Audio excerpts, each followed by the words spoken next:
Okay, so here's how I would explain this. The start of the game, I'll explain this part, then I'll let them do the recap for the last session. So, our game started in the Sandpoint hinterlands in a country known as Varicia. It's a typical land of where heroes, adventurers are born, where it's the typical fantasy aesthetic you would think about in a fantasy setting. Now, the game started in the town of Sandpoint, all over right here. Let me know, Jim, if you can see the map. Kenny? Yep. Okay. So, in the town of Sandpoint, everyone's level 1. They all got together to essentially be at the town for a festival, the Swallowtail Festival of releasing of butterflies and whatnot. And everyone's there just to have a bit of a good time and maybe go through whatnot the town. And here is the town itself. So, while they were there, doing a bit of like small game, exploring, talking to the people, there was a priest that was on like the podium in front of the cathedral here, which is number 1, who was talking about the previous event, a fortunate event that happened several years ago. A time of unfortunate events, but now looking forward to things being good now and things much better. And so the festival was about to kick off. Right before it did kick off, screaming was heard in town, whereupon goblins started to run forth and kind of cause a great disturbance amok and just damage a lot of things. The priest is right here. I'll put all stuff in chat. So in Foundry chat, you'll now see Father Xantis. So he was in the midst of doing this kind of speech when goblins started to attack the town. Well, our group of adventurers haven't met each other before, decided to go ahead and help out and took care of all the goblins, took them out, defeated them. And now they're on a quest. Okay, where do these goblins come from? The people of the town were definitely helpful and thankful that you helped them out, and so they asked you to go ahead and find the goblins and take them out. And so we go to the Sandpoint hinterlands, where I'm going to give the abridged version of events. So they eventually went from Sandpoint and then end up traveling up to Thistletop Island, where they ultimately found the result of the goblins were being led by a woman, kind of like a cultist situation, and this woman was actually the daughter of the adopted daughter of the previous Sandpoint priest, who was killed in a fire and assumed that she died as well. Found out she's the one that set the fire because she was Asimar, a half-angel character who was so blessed by beauty that people started essentially coming to her to feel comfortable about the way that we're feel like this divine intervention because of her being beautiful and being blessed. She hated this, and it essentially corrupted her. It made her just angry at people to where she finally said, enough is enough. I'm going to fall in line with a monstrous god and kill everyone. She burned down the church, ran away. Everyone thought she was dead.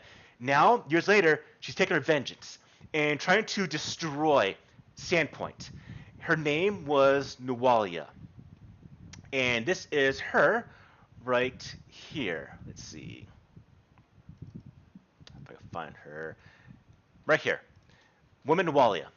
So they eventually defeated her, and then going back to Sandpoint, known now as the Heroes of Sandpoint. They met a few people, party made a bit of love interest, and then at the town of Sandpoint, they had a bit of a month of downtime, just kind of relaxing, enjoying the fruits of them becoming victorious in saving Sandpoint, where murders started to pop up in town. But these were gruesome because the people had their clothing from waist up torn open and a star carved into the chest of a 7-pointed star. And so now the town of Sandpoint wanted to ask them to figure out what's going on. Can you investigate? The group said yes, they'll help out. Here is a picture of what they kind of saw. Let's see if I have it here. Do I got that picture? I'm not seeing it. All right, I have the picture offhand, but essentially, yeah, the 7-pointed star. And so in town, they doing some investigations, realized that it's from like these ghouls that were operating in the hinterlands. And so they went to the farmlands and decided to investigate, and it realizing that It's all kind of been orchestrated from a noble they met previously known as Aldern Foxglove. And here is Aldern, a noble that was kind of infatuated with the party because he wanted to be an adventurer himself, but was a noble intent. So ultimately, they tracked down these murders to Foxglove, the manor, which is over here to the very far west. Now, while they were here, the manor realized it's very decrepit, very burnt down, very old, but was in a way haunted. They went inside, realized ultimately that the manor was actually the factory of a lich that had a failed process of putting his soul into a factory. His wife interrupted it, and his soul black blasted, and actually got entangled with the house itself. Well, the lich was actually the great grandfather of Aldern Foxglove. Ultimately, Aldern got turned into a ghoul, and he now was going around and killing people and carving that seven-shaped star into people's chests, but still the party doesn't know why. But he's also infatuated with Jen's character. He was in love with her, and sent these really weird and horrid stories. And so ultimately, they killed Aldern Foxglove, but they found notes of the star, and it belonged to someone from the town of Magnimar to the very southwest now, about, I would say, 50 miles away. They traveled there to continue the investigation. Here is the town of Magnimar. So while they were here, they realized Magnimar also suffered from murders. Same symbol, seven-pointed star. They started to realize some more things. That seven-pointed star is actually the old emblem of an ancient empire that operated in this area thousands of years ago, and the star represented every school of magic. But now, for some reason, it started being a bit corrupted. So after realizing the individual that was sent off these actual murders, that was the orchestrator of these murders, a woman called Zanisha. So investigating the town, they confronted Zanisha after the investigations, which was a Lamia matriarch, a half-woman, half-snake individual. This is what she looked like. Right here. They ultimately confronted her, killed her. In the same process, a couple of party members ended up getting really, really beat up morally and emotionally, causing a couple of party members to actually leave the party because they actually adopted a goblin from Thistletop Island that was left there to be abandoned. Well, they brought the goblin with them on their adventures, and Zanisha actually had an agent that was grouped with the party. There was actually an ultimate betrayal. He actually shot with a firearm the goblin child. Not lethally, but just showed the party, okay, we can't have a goblin with us because we're in danger ourselves, putting this goblin we adopted into danger. And so the party member said, okay, I need to raise this child. I'm gonna go my own way. I'm gonna separate. She did. But now, after killing Zanisha, in this tower underneath this giant bridge over here, was also a part of the H Empire that constructed this. They realized that Zanisha had a sister, older sister, operating somewhere else. Now, that actually happened a couple of games ago, and now the group has been asked to meet them at the actual governor's manor because they realized the governor was the next target. They didn't operate in targeting the greedy individuals in the town in Sandpoint, realizing the most greedy was going to be the Lord Mayor, known as Grobaris, here in town. They stopped that. He is thankful. So he asked the party to go home and meet him at his manor to congratulate them for saving his life, for killing the woman who's orchestrated all these murders the last few weeks in Sandpoint as well as here in Magnimar and the countryside. That is the abridged version of the events of the game. So who is these people that's orchestrating these murders? We killed one of them, but she has an older sister, also doing the same thing somewhere else. So they went to investigate and kill this woman as well, or stop her, figure out what's going on. Why is this symbol prominent? Why is this seven-starred carving important? That's a question right now. Does that sound all clear to you? Crystal. All right, awesome. All right, anything else left out that would be relevant to the story for any of you? I think that was I think it was a good version. Yeah, just that when we first were eliminating the goblins, when we went into their camp, where Nualia, they had kind of teamed up with Nualia's, where we found this baby goblin and sort of adopted him. We named him Hero. and he had been with us, and I think you left out the part about the closet Yeah. killing Rai Shin and All right, so almost this is going into the reason why the party member left ultimately. So that party member, Jen's old character, ended up in town, really started to fall, I guess, in love with one of the elvish tailors in town known as Rai Shin, a very beautiful woman that people always kind of like try to go and talk to, but she turned them all down. But she actually became a little attracted and actually started having a relationship with Jen's character, Ayane. Well, their first dungeon they actually encountered under Sandpoint, there was a closet at the end of it. They defeated the closet, but it escaped. And so they ultimately just kind of figured it was done with. Well, the closet went to Magnimar, found the cultists are doing this, and they said, okay, we know that these people attacked you. They could be trouble later on. Let's hurt them. And so they said to watch the party members, see what they do, and then strike when they can. They communicated back and forth. They realized that Jen's character Ayane was liking and had a relationship with Raishin the elf, and so they said, okay, let's destroy them.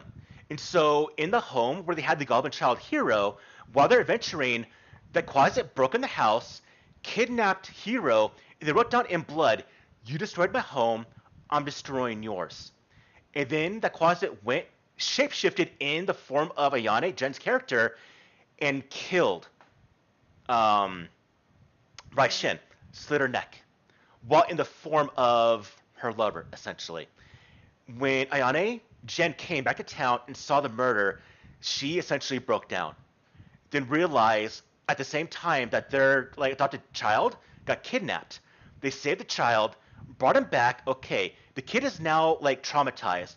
Ayane's just gained relationship was now just murdered because of someone they left alive that ultimately escaped.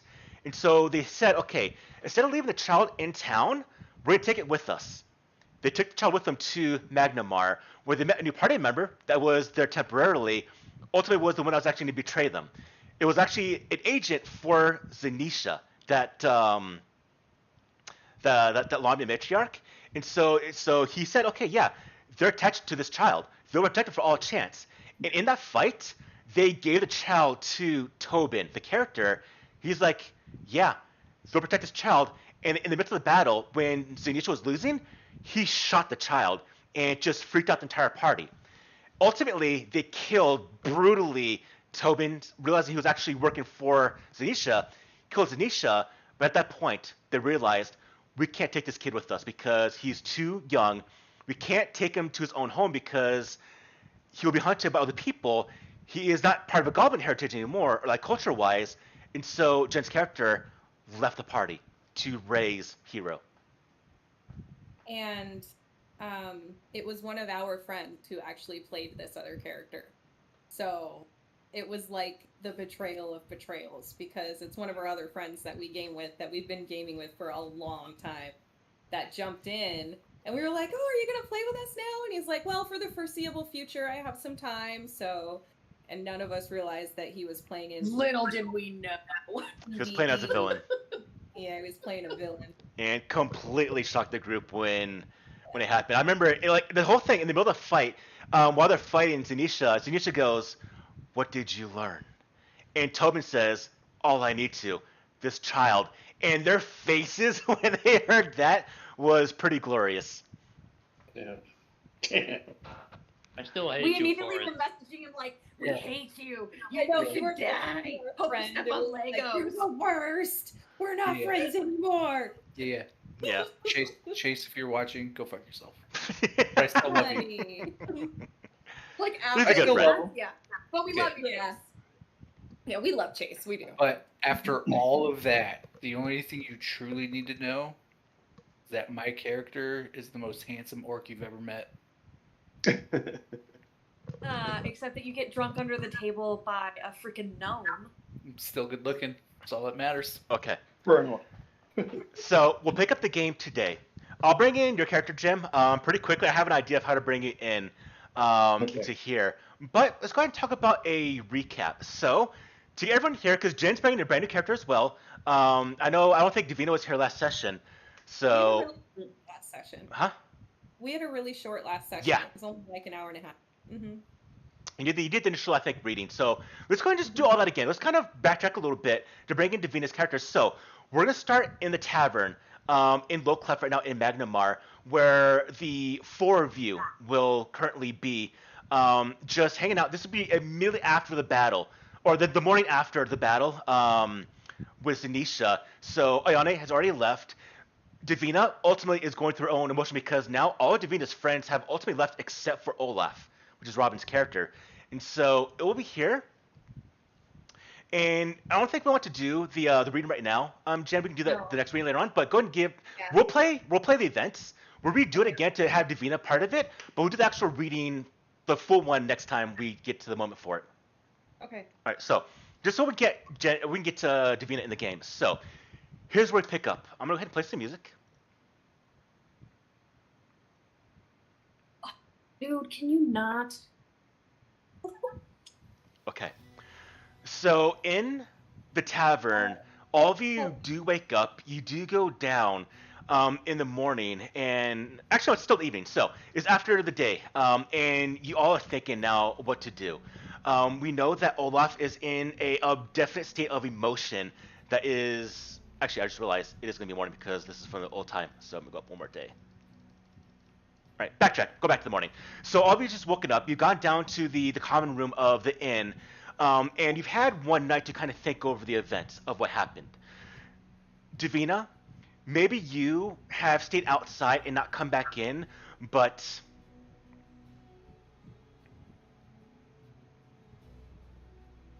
okay. So you are maybe coming in. I'll say to make this kind of all acclimated together, Akul as well as you, Olaf. Do you come down to the common room, knowing that Grobaris has asked you to meet him for this dinner, and official thanks for saving his life, for saving the Magnimar, the murders there. As you two are maybe getting your first foodstuffs for the morning, and getting ready to think about what to do because Ayane did leave. Davina's nowhere around right now, but you're not staying at the same place you were previously, and so expecting maybe someone to come in. I'm just going to go ahead and kind of put things forward to introduce all these characters right now. So as you two are at a table, talking amongst yourselves a little bit, with maybe a bit of me tankards next to you, Davina, after you have kind of went through so far the emotions of Ayane leaving, thinking about right now, the only one you do know now is going to be Olaf, ultimately. Hero's gone. How Hero's going to grow up now with these events, with what happened to Hero, these two traumatic experiences.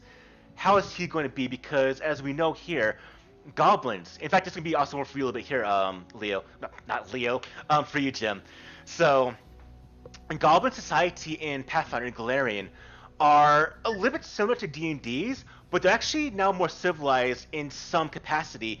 Some goblins start to realize, as well as kobolds, that hey, if we're always barbaric, we're just going to die. So some actually started to become a little more civilized and actually became integrated with actual towns. They're still kind of looked down upon by some people, but they're more prevalent to see walking around in a town and actually being commoners in a town. Same as kobolds. So that's the official story of Pathfinder 2. What we're doing here is saying this is the first step. Is Hero going to be the one that actually is going to introduce Goblin Society to the commoners to be actually civilized or not? That's a thing now. With his traumatic experiences, will Hero become infamous or famous? That's where we're going to see what's going to happen in this campaign. Ultimately, where that's going to go. So, Davina, eventually you do find your way back to the inn. As you walk in, you do see at the nearby table is going to be your companions right now, Olaf, as well as Akul. What do you do? So I walk in and I'm visibly a little bit dustier and dirty, and I just kind of like, I look like I've been working on something, and I just kind of brush my hands off and try to brush off the stuff off my apron and walk over and sit down at the table. All right. Well, what do we do now? Hi, guys. Good morning. Good morning. Morning. It's morning. It is. We did get an offer. Wait, so did the feast already happen, or is it going to happen tonight? Right? It happened tonight, the feast. Yeah, we have the feast tonight. It's about all we have on our immediate plan and trying to figure out who the Nisha's sister is. I mean, we could go check that place out. I was up way before you guys. I mean, I got my poop pushed in further into my body in that fight. I'm still not even 100%. Like, I'm still hurting. I'm gonna need a day. We all are. I mean, I fell from the top of that tower. And then as soon as I landed, I got stabbed. Bad day. it was a thing. As we're gonna go with it, as you are talking, you see an individual at a table nearby that did say, "Bad day." I'm gonna go with what you just said, Jim. I want to put you in right there. Yeah. Oh, what in the where did you fall? Where was it? It was in The clock under, tower. Yeah, clock tower under the under bridge. Oh, the one here in Magnimar? Yeah, I'm not to brag or anything, but it was like 80 feet that I fell and I survived. I think it was 106. Was it? I don't know exactly how far I fell. Yeah, 150 or 160. It's half the I distance you believe. fall in damage, so it was like 100 odd so- feet, yeah. Yeah, I fell 160 feet. Sounds like you're pretty lucky. Yeah. All right, now to do a bit of a break. So, Jim, your character. So, did you have a background at all planned? I don't know if you would because you have no idea what's going on in this campaign at all. I do have an idea to bring in to this campaign immediately if you want to overhear. If you're thinking. Go for it. I'll play. All right, based on the way you built your character, I'm gonna say, tell me someone you had a connection to. Mother, father, brother, sister, best friend. Tell me somebody you had a connection to. It was an uncle, actually. Okay. That kind of steered my direction steered me in a different direction than what I was headed. Okay, and here is what happened. Which also kind of fits maybe your actual class itself. But 5 days ago, he was murdered. And you came maybe to his house, to maybe where he does live. And when you did come by to talk to your uncle, you saw the result. Now, you were here in Magnimar, the city, obviously, because you're here right now. Maybe you live here. Maybe you're stopping through. Maybe your uncle lived here. Let's say that. Your uncle lived here. Maybe you're coming through, or maybe you stayed here as well. But when you came to your uncle's house, he was in the middle of the living room, just on his back. And you've heard about the rumors of the murders. People on the streets are getting scared because of these murders that started happening a couple weeks ago. And just random people were being killed. You overheard that it was being investigated. One of the Justicars, the people that were supposed to oversee and protect the city, him and the deputies were going to overlook and try to find the culprits. I'll tell you that story when everything is kind of linked together. And so you're like, okay, they're going to find it, but yourself may want to track down the murderer because this was more gruesome than what you've ever maybe seen. Your uncle, in his chest, was a 7-pointed star carved into his chest. Brutal. And can I assume, Jim, that you want to find this murderer and take vengeance? Oh yeah, that's a great place. So based on your character background, stuff like that, you started your investigation. Ultimately, it was led to a group of people. All the murders in this town you've discovered so far were done in the same way. Carved 7-pointed star in their chest.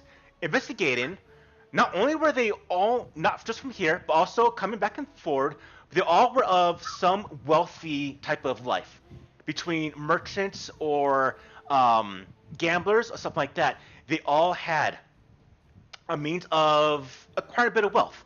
In a way, there might be a bit of a greedy nature. And so you tracking, you ultimately realize that the cornerstone where all of these people, you followed this cult known as the Skin Saw cult. They're the ones that were doing this murder, part of it, the link towards it. They were operating, they were moving in and out of two locations, a sawmill, and then also you realize they're sending messenger birds from the sawmill to the tower that is underneath the actual underbridge here in Magnimar. Now, in your course of investigation, you realize you cannot do this yourself at all because of the fact that they outnumbered you significantly, and you know you would die if you did it by yourself. So as you're trying to go about maybe find a mercenary crew or maybe other people help you out, you oversaw and see a group of individuals that raided the lumber mill, killed everyone there. You watched in the background as messenger birds were sent out to the tower. You know what's going on. You watch as this group of heroes went to this tower, went inside, and you watched from the shadows as battles, spells, fighting, screaming took place. You watched the form of some snake woman go down the tower, the side and back into the tower, more battle. And ultimately, the adventurers, the heroes you saw going to it, left. Somewhat broken. You watched as one went to hiding, a little gnomish individual. Another one, carrying a backpack, just walked off, leaving everyone by themselves.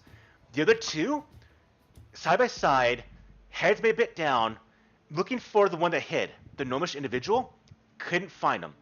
They walked off into the streets, leaving the tower behind, this clock tower. You went inside and you saw the signs. They battled and they killed everyone here. The ones that are responsible for the Skin Saw cult, the ones that were responsible for their murders, they ended them all.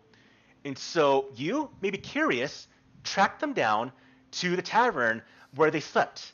And maybe you want to talk to, maybe you want to inquire if they knew more things. Are there more people? Were these the murderers? Maybe you wanted a closure to realize, hey, did these kill all the people that caused the murder of your uncle? And so right now, you're talking to him.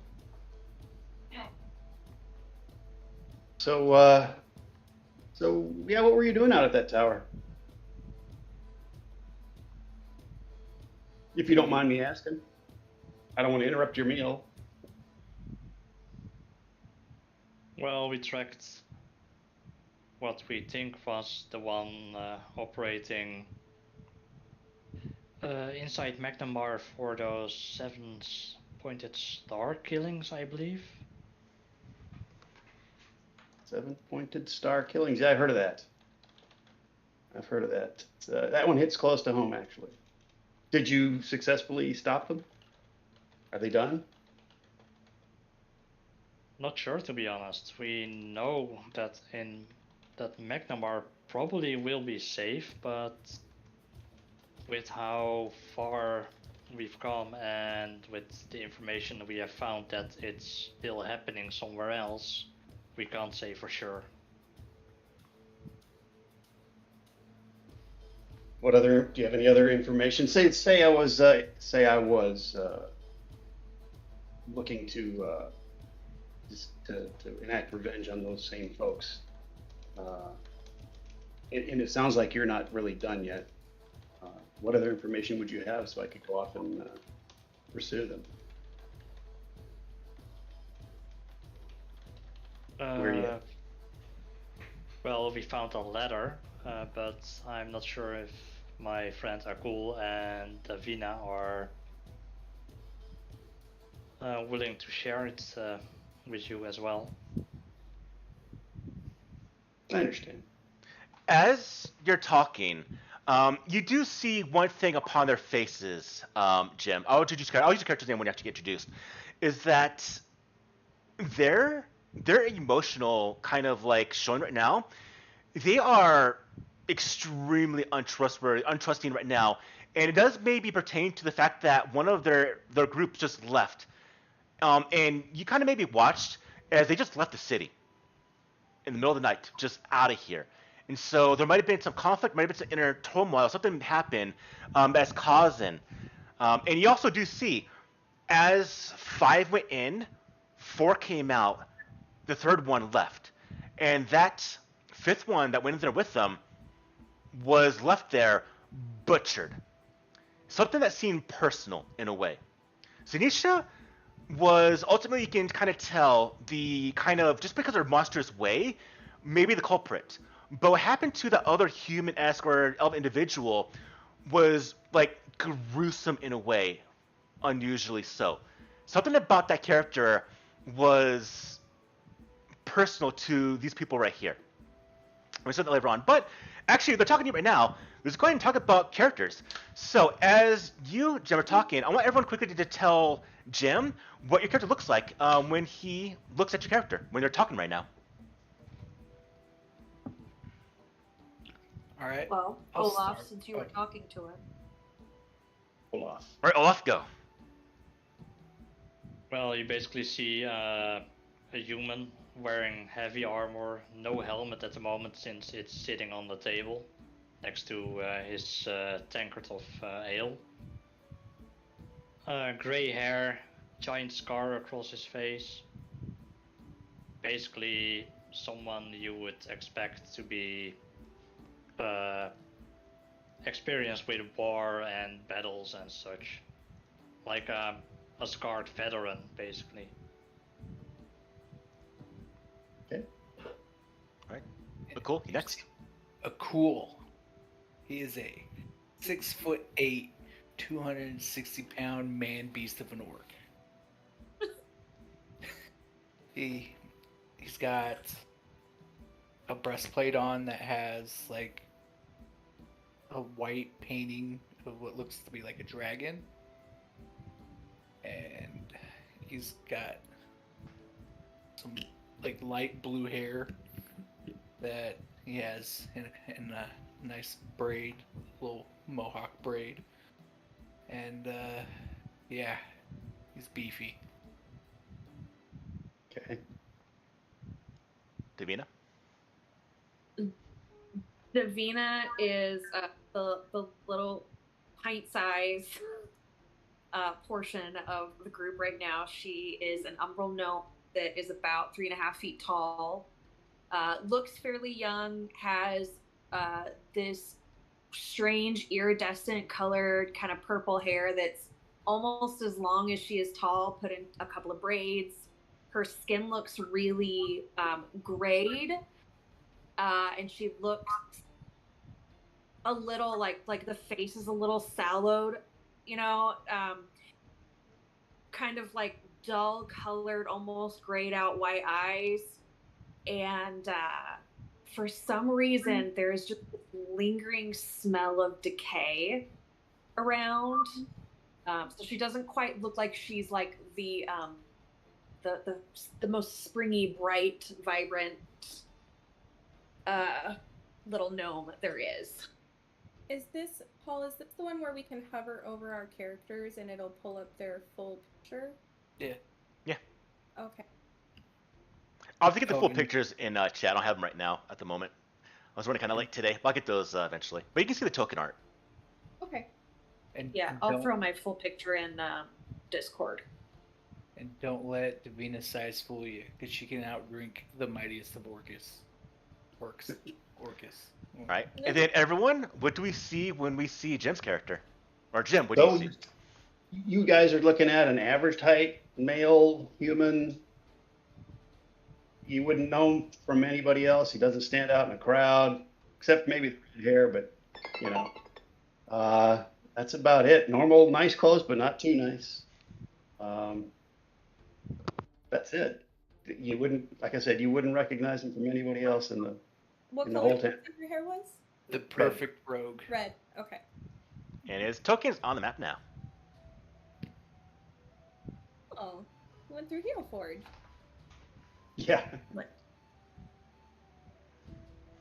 right. So what you do over here and kind of get a sense of, Jim, is that when you're asking about if this thing has been completely finished, you get the idea that no. There's probably more to this than seems to be by the way they're acting at the moment, but also that hesitation of trusting you because of, something happened in that tower with them. Now, as over here, doing a little bit talking, there will be another individual. There's a few people inside this tavern, this inn, I should say. There's going to be a mix of like elves, humans, dwarves. There's also going to be a tiefling that is a bit of purplish color. It's off kind of in a table. It's about maybe 3 tables over, shuffling a pack of cards. Could be tarot cards, could be Gambit cards, something else. But it is kind of looking at you ever so which way every now and then with a bit of inquisitive eyes. When you hear the door to the place open up, and not because it's a normal sound, but because of the kind of aggressiveness of it just swing open and slam it against the side wall, and the heavy boots of someone stomping into, breathing heavy, accompanied by the sounds of probably 5 or 6 other booted steps that come in, which does the obnoxious nature of the noise has everyone kind of look and just like stop the commotion. The noise dies down in the inn, and you see a woman, human, about maybe 32 years old, a bit of blonde hair, wearing a bit of nice clothing, but a face with a mix of emotion, anger, sadness, mostly anger, and she's looking at all of you. Around her are what you can just best tell are probably hired thugs, maybe guards, in the way they kind of carry themselves while wearing the clothing. And she points at Olaf, Davina. It's them. They're the ones. They did something to my husband. He didn't leave that place alive, dead, left there like a damn worm. What did you do? Just beat it out of them! And you watch as this woman is just in a hectic nature. Tears to come down her face, and the men go, all right, you paid us for this. And they bring up cudgels, knives. At that point, the crowd just backs the hell away immediately. Start going to other exits. As these 4, like thugs essentially, maybe guards, come forward. And she's saying, they did something to my husband.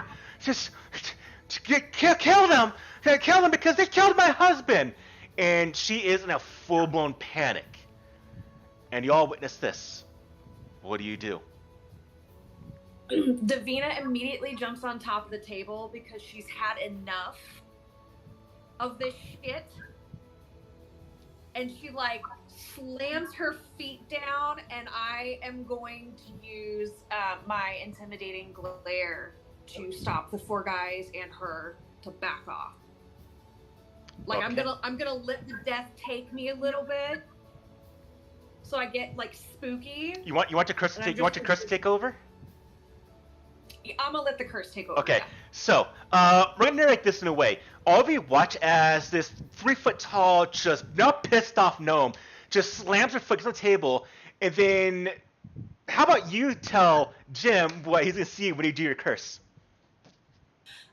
So in some spots, her skin kind of like flips away, and like her fingers, you can see the bones, and you can see like a bone in her shoulder, and like her mouth looks like it splits just a little bit because she's trying to throw in the extra spookiness, and the eyes really, really darken. And so she looks like she's undead, but she's not. So before you give me that roll here, what you also will notice is that all the commoners have vacated this building through the back entrance, except for one. That 3 tables over, that tiefling, I'm gonna assume, Jen, you're gonna remain there, not like leave. Yeah, I'm gonna stand up. I've been paying very close attention to what they've been talking about for my own personal reasons, and I believe that this group is trying to stop what's going on, and so I'm gonna stay and Just observe for now, but I'm ready. Okay. I'm ready. I've got my cards there, and I'm ready. Okay. Do you stand up or you just like remain seated down? Sitting. Okay. I would stand up. All right. So you watch as she steps. And in fact, y'all would notice this because maybe she might be another enemy you have to worry about. So, Jen, tell everyone what they see when they see you. All right.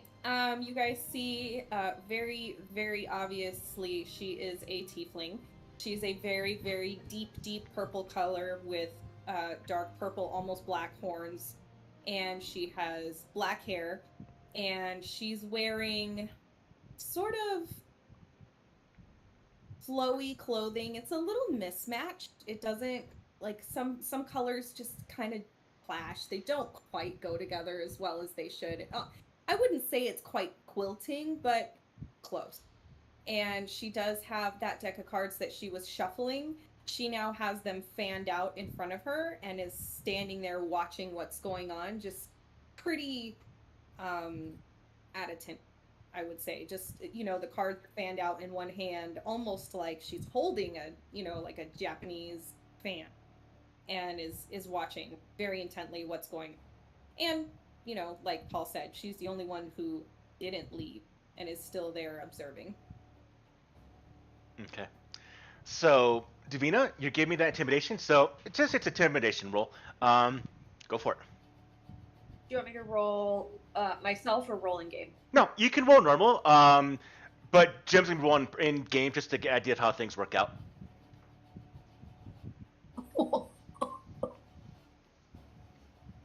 What'd you roll? You get a nat 20. That's It a is a 20. nat 20. That's a Okay. 20, baby. Oh, All right. plus 13 is 33. So as those four are moving forward with clubs, knives in hand, you just slam your foot and just stare at them. They watch as the undead nature, or the skeletal nature, I wouldn't say not undead, but the bones kind of form as your skin kind of peels back a little bit, showing that, and they hesitate immediately, just, what the hell? And their eyes kind of go wide. But just to account for the narrative here, to account for everyone that might do some RP here, the four do stop going, what's wrong? But the woman, no, I will not be deterred. Why are people saying that my Tobin was something not like he was? Why are people shunning his name? Why are people looking at me like I'm a criminal? What did you do to him? Davina And she just, pulls a dagger, handshaking though, but she does pull a dagger. Davina points a finger at her, a particularly bony finger. I've had enough of this. Tobin? Oh, you're Tobin's wife? Well, let me tell you about Tobin. Okay? Tobin we thought was a friend. Tobin was helping us investigate. Tobin was being so helpful, and then do you know what Tobin did? He took the kid that we adopted and shot him in the head. So I don't want to hear about your Tobin. I've had it. We're all high, like, emotions right now. We have lost people on our team. We have lost a friend, somebody who we thought was a friend. I don't want to hear about it. Do you want to sit next to Tobin where he's at? And she loses it at that point. She just, she screams and runs forward with that knife, held in her hand, white-knuckled.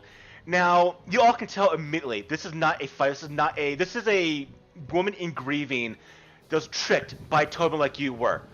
How long she's been married with Tobin, you have no idea, but obviously she just has now heard that Tobin was actually a very bad person. You could all kill this woman with a blink of an eye if you wanted to, but she is going forward in that just traumatic, grief-stricken state that she's in right now. Now, while that's happening, I want to know, to account for this, what do our two new potential party members do at this point? Well, I don't know these guys from Adam, so I'm kind of like, all I know is that they did some work that helps me out, but I don't know this Tobin, and I don't know what the accusations are all about. am I hooking up with if I'm going to hook up with this crew, are these guys really bad guys? Are they out just murdering Tobins all day long? Or I guess it's a legitimate so question. Yeah. I don't really know. So I'm gonna back up a little bit. I'm not running, leaving. I'm just gonna back up a little bit and let them talk their way out of this. Okay. What about you, Jen? If I cast a spell, will it send us into combat? Depends what it is. Fireball. I mean, that will. So I want to. I'm gonna put it in chat. Okay. I'm so excited about this spell. I can't believe I get to use it right away. Maybe. But I want to do this, and I want them to steal her dagger from her. Okay. So, you can narrate this. Okay. I feel like it's a way to sort of de-escalate the situation, but not be aggressive. Yeah.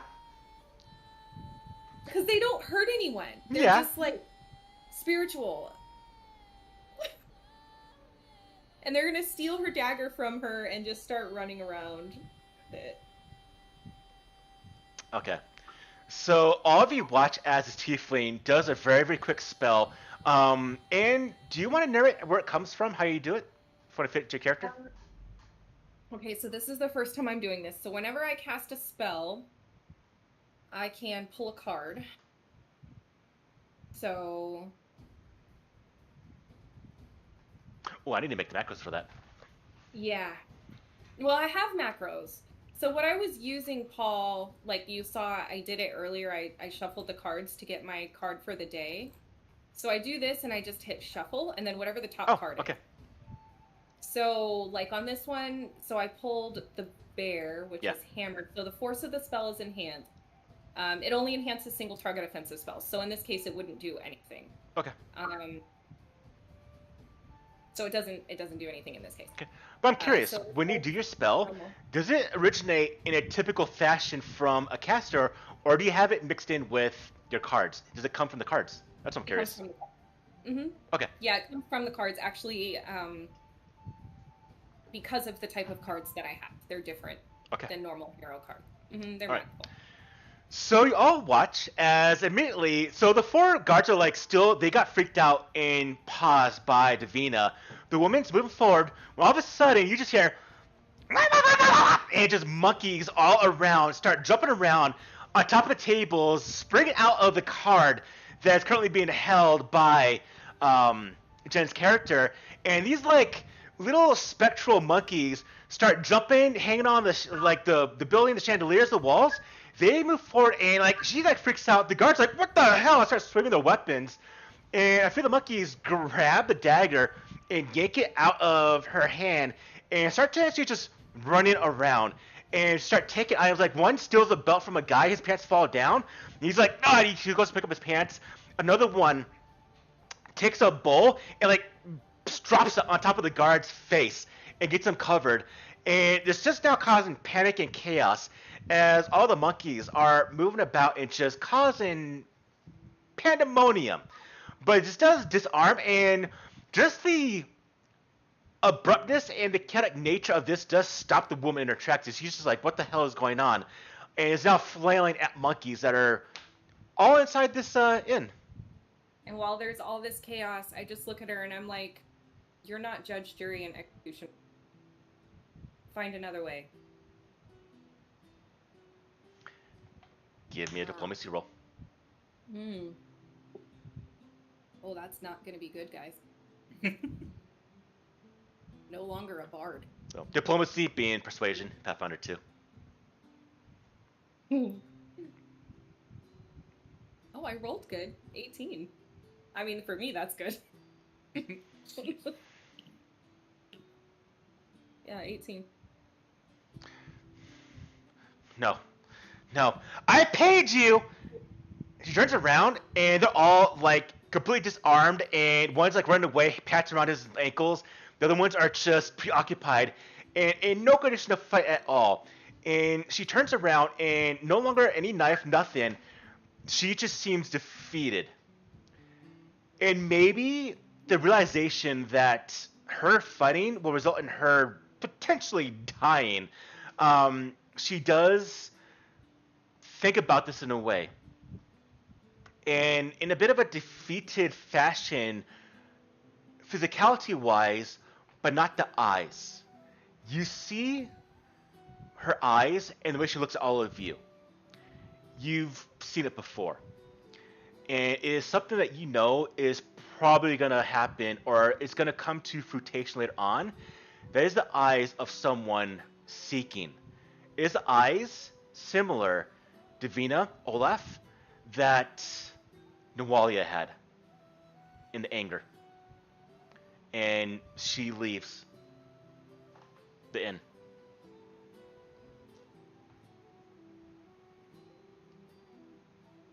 Davina just like slumps, and then she like gets off of the table and sits down and just does like one of these. Sorry, I don't lose my cool. You guys know Olaf would know that for sure. Davina's always like chipper. She doesn't like get not like that. Like in a fight, this is a rent, but like just randomly like losing her shit. She doesn't do that. So she just shoulders slumped and she kind of puts her head in her hands. I'm sorry. Cool. It's been a lot. Cool. Reach out, pat on Davina's shoulder. It's fine. We're all kind of at our wits' end. We don't really need all this going on. As I look at these monkeys. During that conversation, and you look around at the monkeys, and all of a sudden they disappear, and the dagger falls to the ground, clattering loudly. Stanley. I'll scoot my chair a little bit closer to where these guys are. Back in there. So I'm looking at the tiefling now. I'm like, and I'm like, wow. and I'm you got looking quite at Jim. I'm looking at you like, it's okay. Please don't hurt me. Oh, sorry. I'm gonna pull back the curse a little bit. Okay. Sit there and focus and let myself return to the looking. Trick. Only So- a portion did.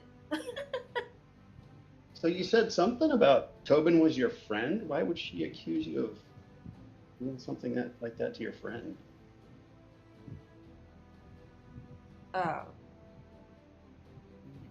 Well, he was a friend. We thought he was a friend. Oh, He was betrayed helping her. us investigate. Is that the 7-star stuff you were Yeah. investigating? Yep. And then when it came time to really do what was right, he decided instead that, let's shoot a little goblin child in the head. So I guess you returned the favor and took him out. I look at like Akul and Olaf and like, yeah, like tenfold probably. We might have taken a little bit of aggression on it, but he deserved it. And he was gonna attack us, so Nobody likes Well, betrayal. not self-defense and everyone's- Not everyone survives a great sword to the head, so it is what it is. Yeah, imagine you could separate some heads from some bodies, from the looks of you. Hey Olaf, she had that look. Like maybe let's not adopt any more children or like pick up a girlfriend along the way, because I don't trust that was the last time we're gonna see her.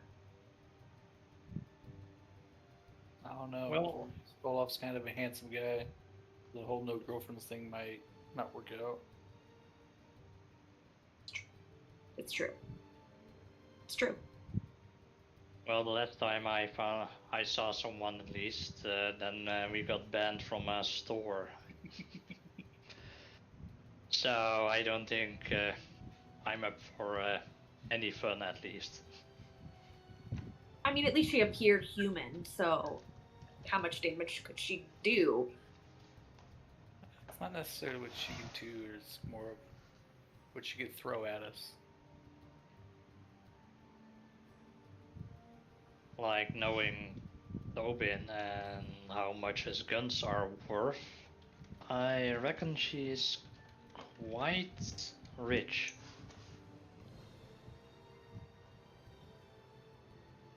Well, I have been telling people for months that Tobin was nobody.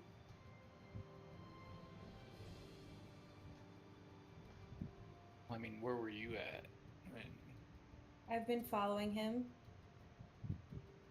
and looking into what he's doing.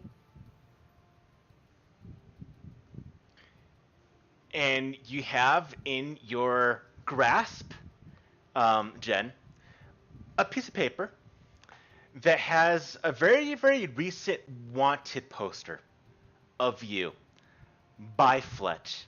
Not by Fletch, not Fletch, by Tobin, because of your investigation, and where he was saying this crazy woman's trying to tarnish my name, and essentially was trying to get the guards to arrest you. Yeah. You've been evading so far. Mm-hmm. He came after me because I got to. That's why I've been sort of. Can hear you, Jen. So that's why I've been kind of paying attention over here, guys. I know that he's done some really terrible things. I'm glad that he can't. Looks like you didn't know him that well, I guess. Yeah, no, guess not. But But can you really ever know anybody that well? Hard to. I just look at the two of them and I'm like, I mean,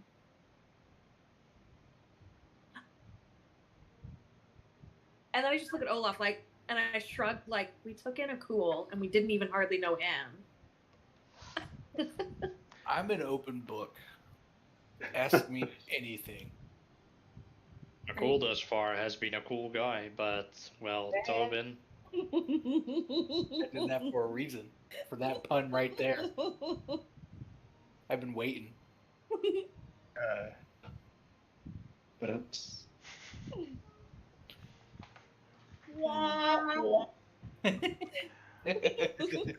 All right. So We've kinda hit the blues, huh? I've been trying to figure out what's been going on with these murders too. So maybe I kind of have to get out of town anyway because I'm wanted. We could probably clear that up tonight. And your name is? Oh, I'm sorry. I'm Freya. Freya. I reach out a hand. Oh, and I reach out. So I'm like one hand this way, one hand that way. Hi. When she grabs your hand, she flips it over and looks at your palm. Oh, you are alive. I wasn't sure if. And then gives you. Yeah, I'm alive. Well, can you blame me for asking? Like, yep, heart's still beating. I still got a pulse. Hold on. It's just a little curse thing. Ugh. Curse? Have you tried having it lifted? Or removed? Yeah. No, it's not like one of those ones you can remove. I don't think it's a kind of a trade-off for power. some things. Yeah. Oh, see, now that I understand. Yeah. Deal with the devil, yeah. Yeah. I mean, it was probably a death god. I don't know if it was a devil necessarily, but it was definitely a death god. I don't remember a whole lot. See, I died and I just start rambling. Like, I died and I don't really remember a whole lot before, but somehow I came back and then I've got this bird. Oh, my bird! And I like whistle and then in comes Keket and like it's this little bird with a plague doctor mask on and he just sits on my shoulder. Kicking back. Do you resummon Kekit? Yep. Okay, awesome. When Kekit flies in, you see a black winged cat fly after Kekit Oh gosh. in a playful way. Okay. Yeah. Listen. No. You're adorable. No. I've already lost him once. That led to the whole Tobin and snake lady shenanigans and falling down a tower. Let's not. A Shut cool Where- ran across Magnimar because of Keke raging. Like, Where leave do you Keke alone. keep your familiar at, Michelle? Is there a spot for it in Foundry, Paul? It's a separate character. Yeah. Oh, is that what it is? It's just That's- like it'll be just like Yeah. I forgot his name. Winter. No, not Winter. Uldre. Oh, right. That's right. Oh, Yeah. right. Okay, gotcha. So, that's Winter. He won't hurt him. Okay. Just. Okay. Anyways, Jim, when you introduced yourself, you did break out for me, so they might not have heard your actual name. Yeah, I was gonna ask that when we had a downtime. So yeah, let me introduce myself as long as we're talking. My name's Fletcher Goodsense. You can call me Fletch. I've been in Magnimar for a long time, but I'm really curious about this seven-pointed star murder thing. Actually, my only family that I really care about, or that even cares about me, was murdered, and they had the seven-pointed star on their chest, and it kicked my ass, and I'm ready to. I need to make sure that this thing is over with. I know you guys did some work over in the tower. I was spying, not really spying, but spying. Saw you guys had a tough time of it there. I probably should have come and joined you, but I don't know. I wasn't. I didn't know what side you were on, what you were doing, any of that stuff. So I don't know if you worked for them, with them. So apologize for not helping out there. But man, if you guys have any information you could give me, I'll be on my way. I won't bother you anymore, but I just need to make sure this thing's over. Before anyone answers, I will say one thing is I'm at this automatic success. You would probably most likely do like insight rolls because you want to make sure that these people are going to be trustworthy. And even though you did have your run in and the ultimate conclusion with Tobin, you do feel something different about, I would say, Freya and Fletch. And it's not that they seem trustworthy, but they seem very honest.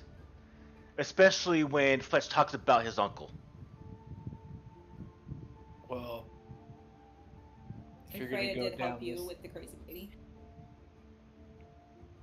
well, if you guys are going to go down this path, you're gonna need some of these, and I'll slide mead to both of them. Thank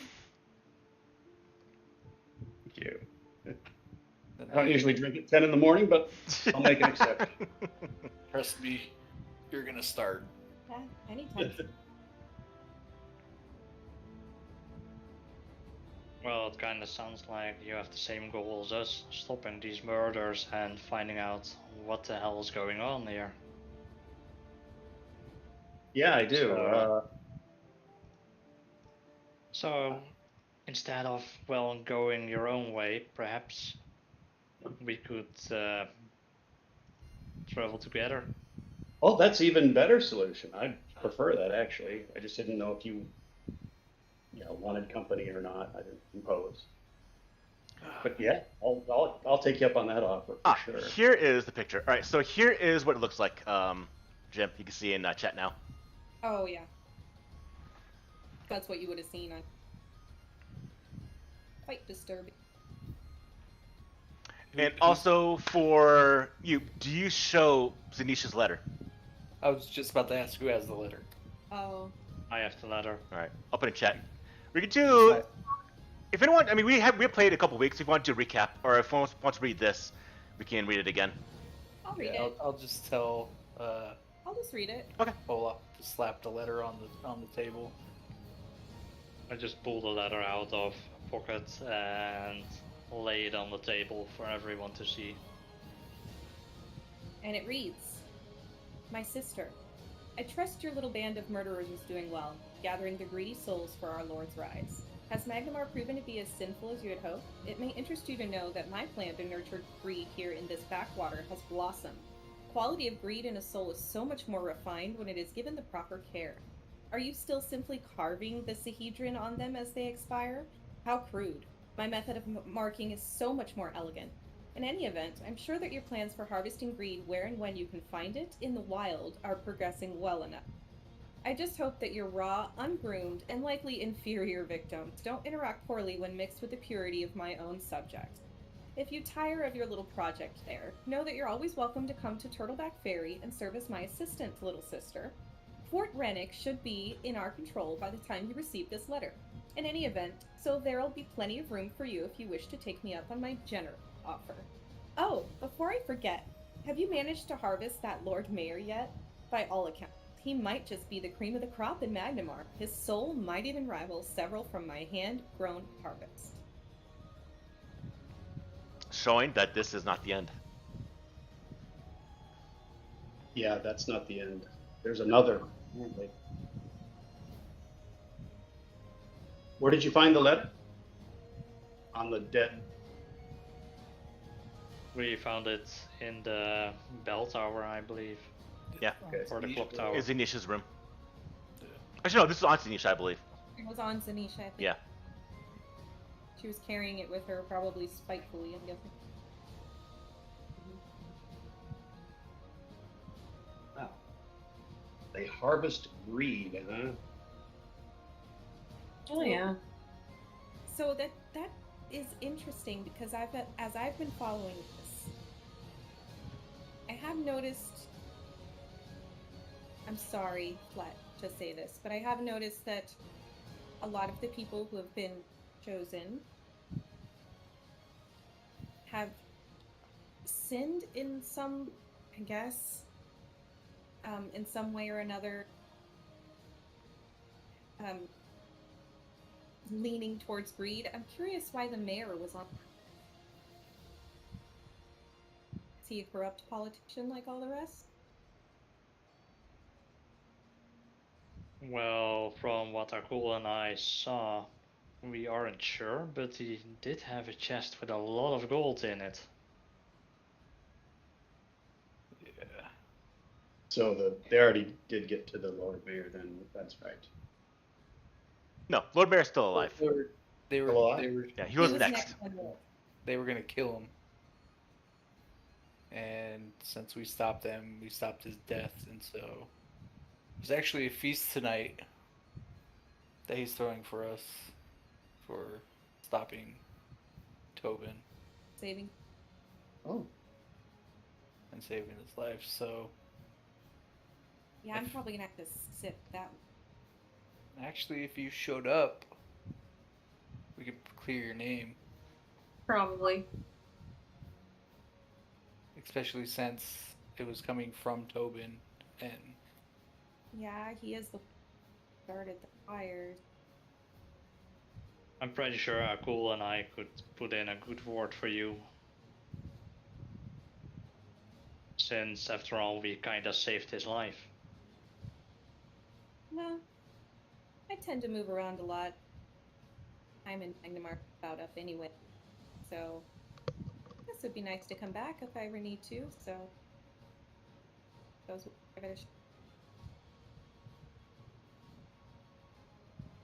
so I mean, I don't want to. It's great to have a banquet in your honor, but this sounds a little urgent, doesn't it? I mean, the sister here is wreaking havoc over there at Fort Rannoch. well, the Lord Mayor has acquired us steeds to help with our travels. So kind of. I mean, she's clearly been over there doing it for a while because she's got a harvest. Yeah. What's Well- another day? And she said they would be in control of it by the time Zanisha got this letter, and she already. And Yeah. even if we just run now, it's still gonna be faster on steeds. And Okay. Which reminds me, long rest from last night. oh, does that count? Yeah, go for it. All right. As you do that, you'll see upon this map right here the region of Versailles that they're in right now. You'll see that over here is Magnimar, right now. Here is Sandpoint. If you hold down control and direct click, you'll see the distance from here to Sandpoint. See if you can find Turtleback Ferry, what was mentioned in the letter. How far that is. See if we can find it. Mm-hmm. On this map. Hunting, hunting, hunting. Hard to see. Once you find it, you can ping it. I found it. Got it. Right there Up when there you're by the. No, if you can check the distance, how far that is. Hold on control and drag there. As the bird flies. That's it. Wave. As the Keket flies. Yeah. or as the winter fly. It's going to be an adventure just getting there. Yeah. So Okay.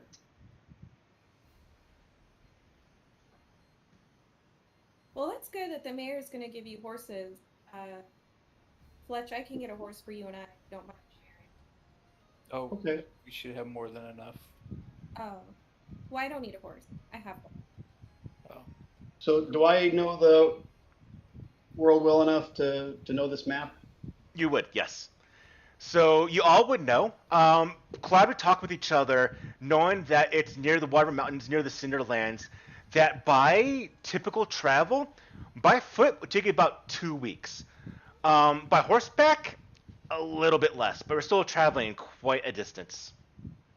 If we, I mean, I don't know what kind of coin you have, but could you charter a boat? There's a river that goes all the way there. That you can. Nah, I guess we could talk to Lord Mayor. see- The boat, though, because it is essentially kind of going upstream, would be about the same distance, but it would be in its own way a different type of environment because you won't be essentially burdening yourself and you won't be exhausted, but it would be about the same time frame. But wouldn't it cost more because you need to have like rations and stuff for the entire trip? Whereas if we go on horse, we can hunt and stuff. That is true. So same time frame, less money. Nah. Davina doesn't seem keen about getting on a boat. Oh, I'm on the boat. Yeah. So maybe 2 no weeks. boat. 2 weeks by foot, a week by horse or boat.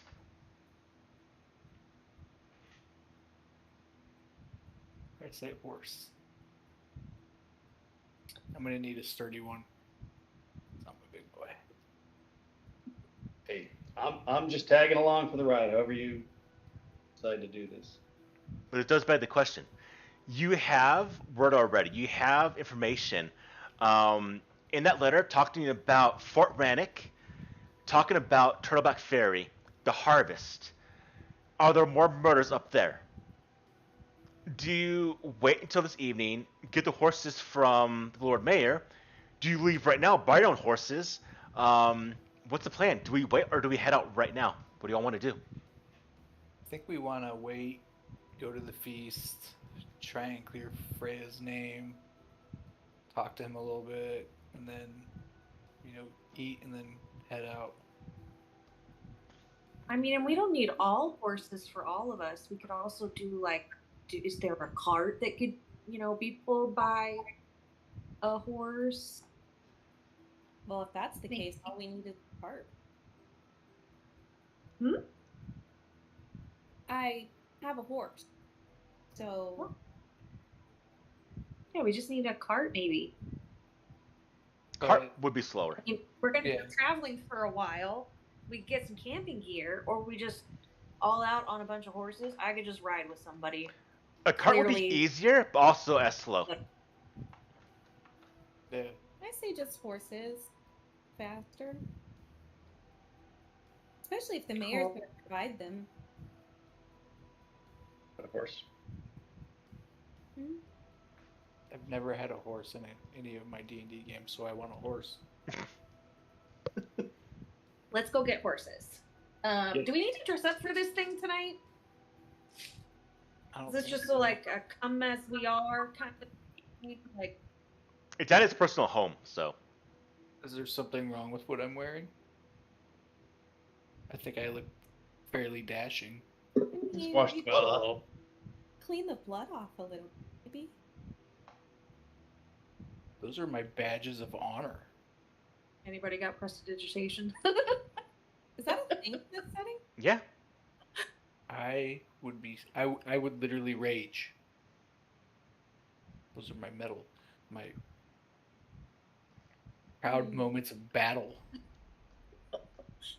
just because Davina likes messing with a cool, and Olaf, she like takes her apron and does like the mom thing where she like I just pick you up and like hold tries you to up. like take some. Hey, put me down. Put me Don't down. do that. Don't do that. Put me down. I will Don't have do you that. get shit on your head. Put me down. That's fine. I will take that. I'll take it. Oh, that's supposed to be lucky. Oh, that's- I just give him a look. And I'm giving you a look. We're just like Stare off. Yeah, we are intimidating, glaring at each other right now. Is that what's going on? Yeah. You've got Both me, of you're you holding give my me hand. intimidation checks. Ooh. Oh, I gotta roll in person. Davina, I you just should... sit there, sigh, and shake my head before taking another drink. Olaf, did they do this a lot? Michelle, I rolled a Yeah. two. you rolled a 2? 15. Oh my god, I rolled a 2. So I have you're a not plus intimidating each other at all. I have a plus 17 though. Oh yeah, so he beats me. What's your plus? No, 13. if you got a plus 17, that doesn't succeed. Oh, He it's needs your... to roll a 26 to get you. Oh. Oh, we were just rolling off to each other, huh? So That's you what both we're- don't intimidate each other at all. Which I guess Yeah. kind of makes sense. Yeah. I just look at them and just say, can you both just do normal for once? And I try to intimidate them. I was literally gonna say I literally turned Davina towards him and then I look at him. Alright, Olaf, you want to give me one as well? Go for it.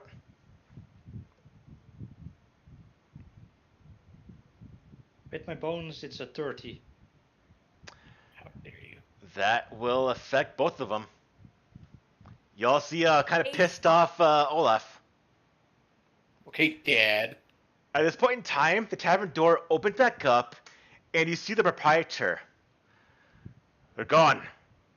Well, I don't need this kind of business in my establishment, so finish your drink and get the hell out. Hey. Did any bloodshed? No, but there's a bunch of objects, plates, rolls outside thrown by some monkeys apparently. Oh, yeah, that. What do you mean You know that? what? The bed wasn't even comfortable, and the ale was not ale enough. Tastes like donkey piss. Yes, I know, so you buy more. Recommend. So I just finish mine, slam it down, and get up. Oh yeah, there's a lot of meat on this table, so it's going down first. He did say finish our drinks. He did. So you eventually do. Davina takes get a cool and drinks it. You finish your drinks, and you're kicked out of this tavern. In. That's a first. Should we burn it down? Yeah. Want to throw Whoa. a chair through the window? Easy, Olaf. We're not murder hobos here. Yeah, no. Mm-mm. We're heroes. So what time Right. is this feast supposed to be at? We'll say it's 6 o'clock. Yeah, it's in the Alabaster District. So, Okay. guys, question is there anything anyone wishes to do before we move on to that scene?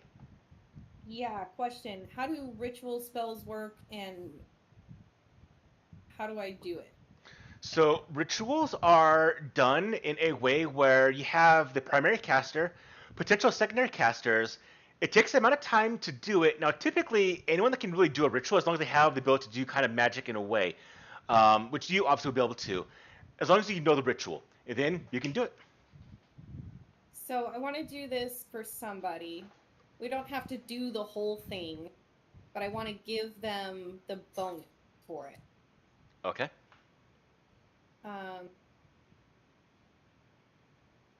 So I'll say it's about an hour of a ritual.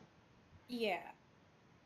But I figure like that's why I was asking about rituals. Like I can't do this for everybody. If we have like 4 hours or whatever it is. I think theoretically you could. Theoretically you could, but it seems weird. It'll be 4 hours of essentially doing nothing. So. Yeah, and I don't think it really fits either. It seems metagamey to me. Yeah. I feel like I might take somebody and you know, kind of like I did with Olaf, you know, we sort of rewrote my introduction, but so what it would be, the main thing is that whoever's the target must describe a set of events or course of action they intend to attempt in the near future. And then this will just last for you for that. Well, who do you want to do this for? This is probably something you can probably do during the morning preparations. Well, I do one for myself every morning. Okay. I figure I would just pick one other person occasionally that I would do it for.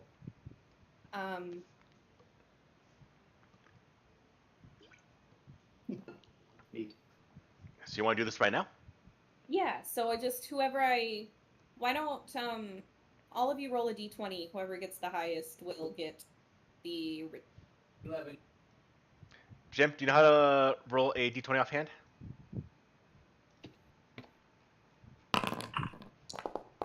Yep.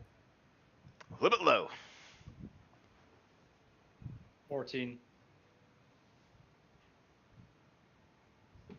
15. So Davina, while we're sort of waiting for the time that we do our feast, Freya pulls out a deck of cards and sits you down with her and just says, I can tell that you're really struggling with some things and maybe I can help. And she will put out these cards in front of you, and there's like a whole system for it, Michelle, but I don't know the cards that well yet, so it's a little clunky, so we're gonna skip over it. But we're gonna draw a card. Can she draw her own card, Paul, or do I have to do it for her? Well, I can set up to where she draws her own card. Okay. All right, let's do that. Let's do the same thing. Have her pick a category. So have her choose something. Yeah. Can you think of a question that you want to ask me, Michelle?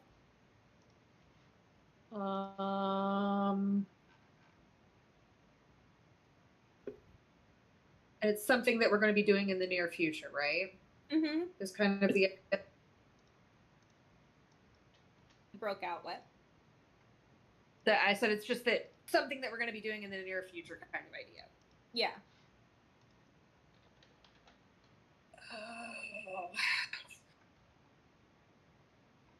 I mean,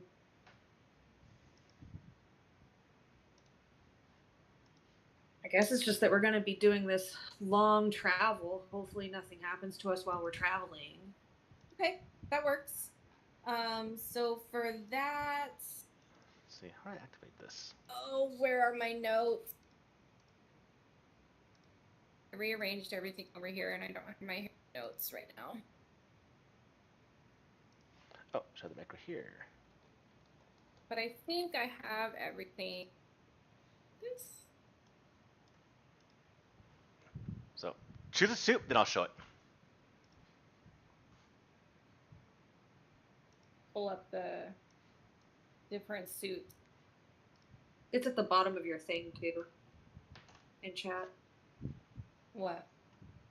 Oh, All yeah, the different but for what suit I'm going to have you pick from? I'm gonna go with, I think, shield. So all that means is it. So I would rather, Paul, for this, I'd rather have her pick at random. Okay. Roll d6. I mean, I was gonna say I could roll a d6. No, well, no. You'll see why. Give me a second. We have the cards. Paul did this whole thing for me because it's like my entire character is just There literally you go. built. Do y'all see that? Yep. Yeah. Davina, pick one Pick a card. of 9 cards.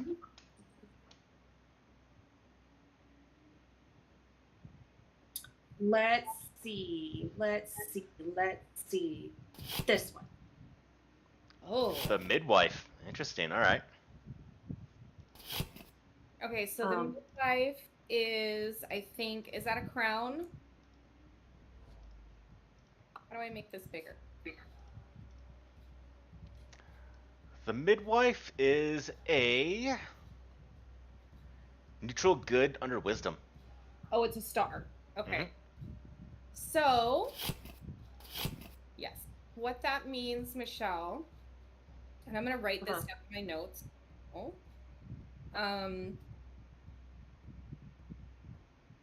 I have to roll to determine what kind of a success I get on the reading.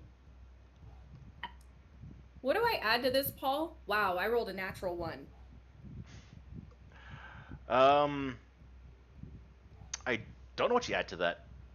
What is it, spell ability? What is it? Yeah, it's my spellcast ability, I believe. Okay, so you level plus your intelligence or whatever spellcasting is, plus your training or expertise, whatever it might be. So in this case, if your expertise, I think it's let's nature see. for me. Is it Right. nature? No, it's intelligence. So 7 plus 5, so 12 plus if you're trained in it, which you are expert. So 12 plus 3. So 15? Yep. Well, I'm going to use my hero point and roll again. Go for it. How's it happening? Jim, mechanic for you. So, like inspiration in D&D, you have something similar in this game called hero points, but you have up to 3 of them, but you do start the game with 1 of them at every game. Okay, that's nice. So 16, you said plus 15? Yeah, so 31. 31, is that just a normal success? That would be I do believe it is. It's not Okay. going to be a crit, I'm pretty sure. Yep, a crit would be 33. Ooh, it was close. Okay, so what that means, Michelle, is for the time being, over the next week while we do this travel, you on any wisdom saving throws, or I'm sorry, will saving throws.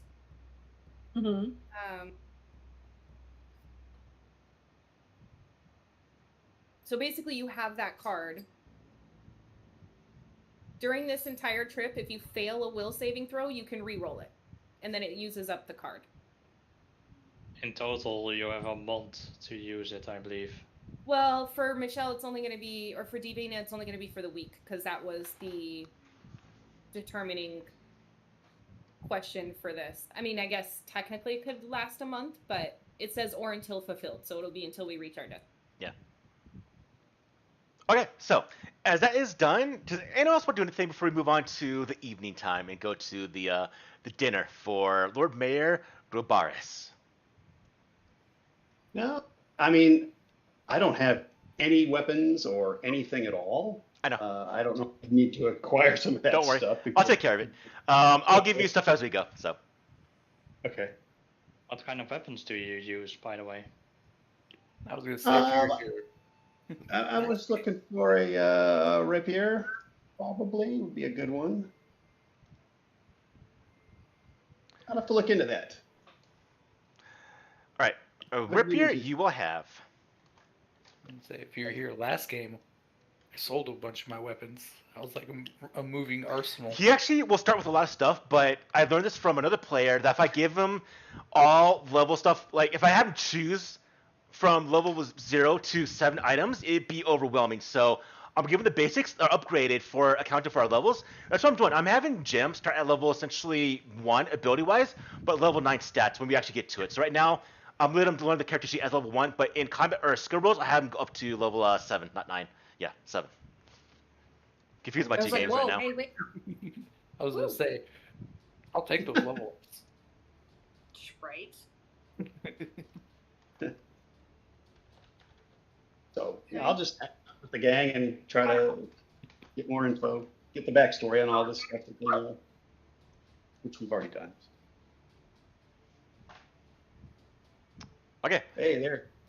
Now it's showing up. throw I some mean, I stuff guess on I there. could go do this thing, supply run in the morning, you know, because the person that used to make us potions and stuff took Hero and left. Oh. Yeah. She was pretty useful. She was kind of awesome. She was like my best friend. Yeah, yeah. And now I mean, like, I got Olaf kind of cool, and you know, we'll see what happens with you two guys. But you didn't have to kill her, right? No, I like I mean, it could be like a San Rigo thing, come back like later in the campaign with Hero as an actual like full-on companion. Paul, also, can you remove the midwife card from the deck? Because it'll be gone for as long as she has.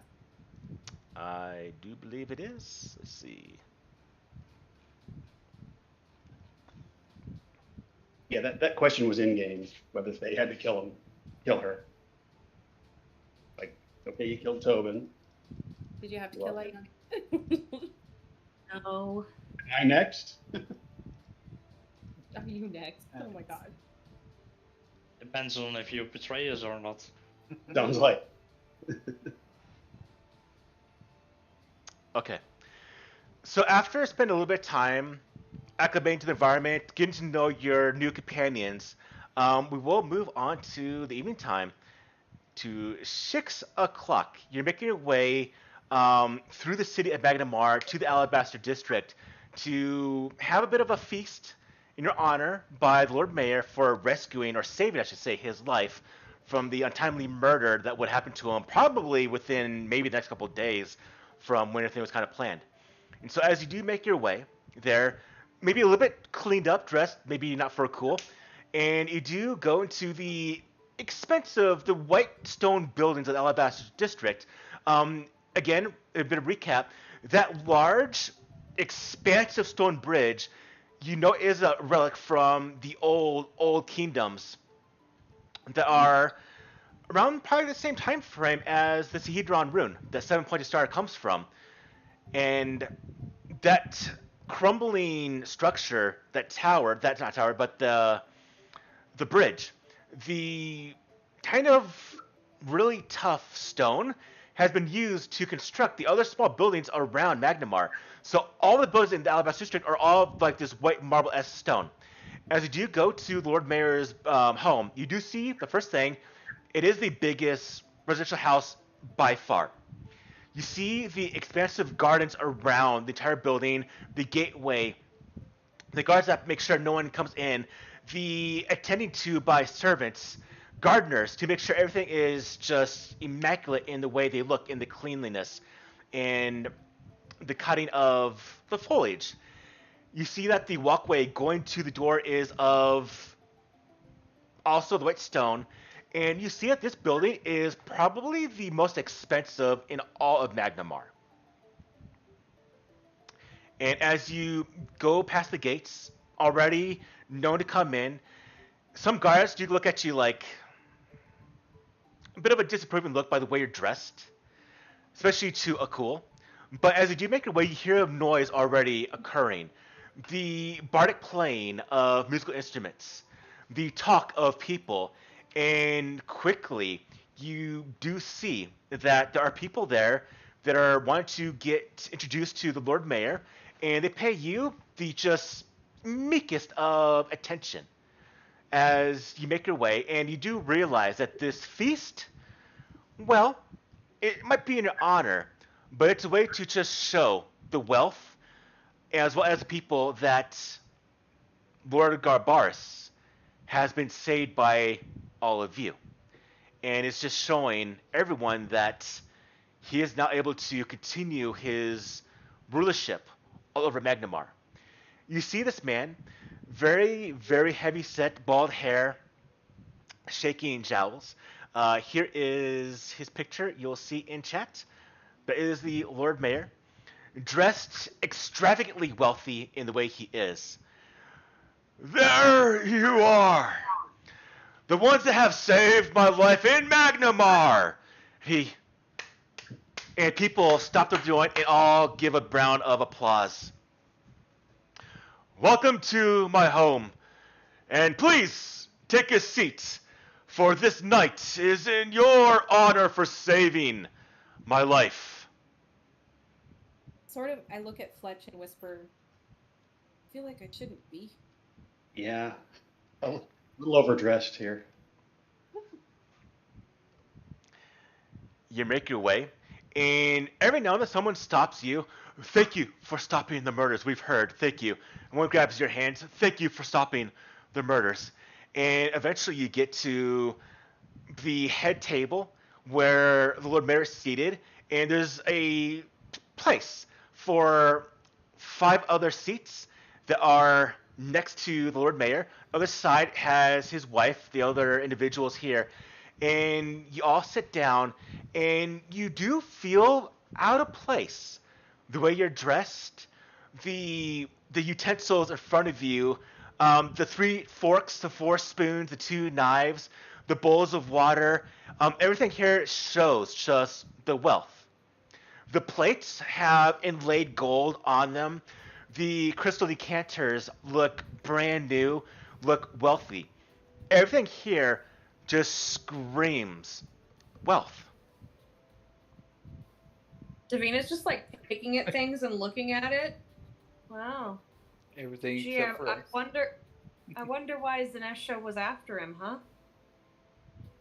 Doesn't make sense.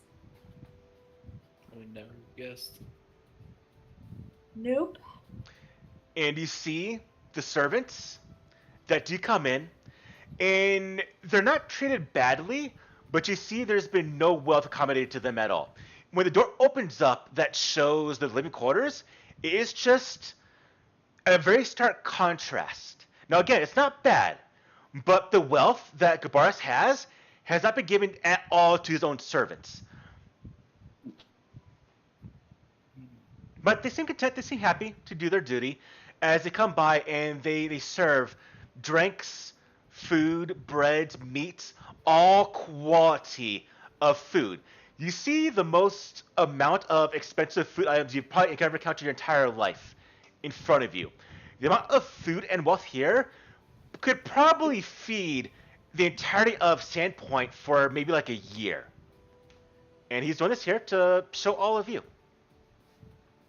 I want to find a giant turkey leg. That there is. But we'll continue this scene when we come back from our break. Alrighty. BRB. All right. See you on a little bit.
stairs.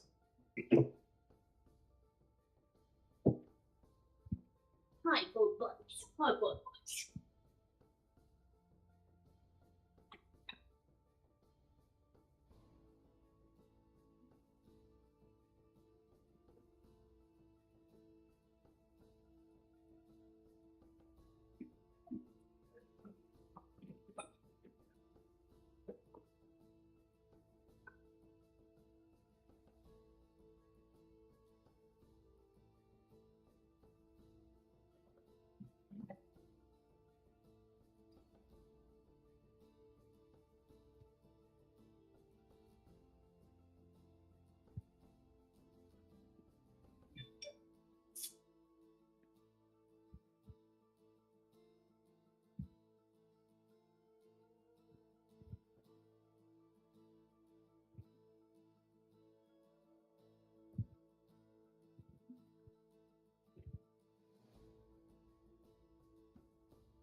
So what do you think so far, Jim?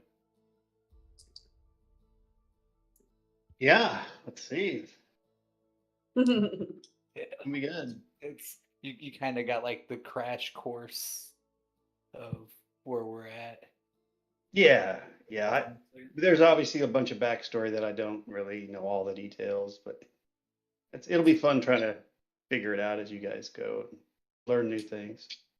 All right. All right, I'll be right back. Well, the sessions are being uploaded on YouTube, so if you want to watch them back, you always can. Yeah, maybe that'll be a good idea.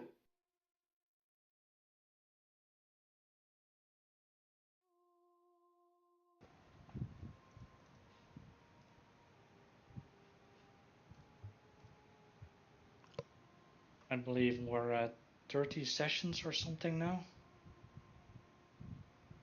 It's a lot of hours to watch. Yeah. At least 120 hours or something at the moment. Yeah. I have to do some fast forwarding. I could probably do like a written kind of like timeline of like the main events, the main and minor events that happened in the campaign. But you got the gist of like the main things. The biggest part so far, plot points were the fact that the murders in Sandpoint leak into here, leak into the Sihedron rune. What does the rune mean? What's Tanisha? What's your sister doing? What's ultimately all going on? Are they the ultimate conspirators that's caused this entire thing?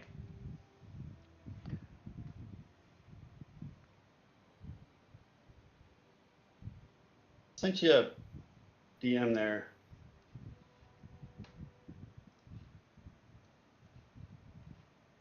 Let's see.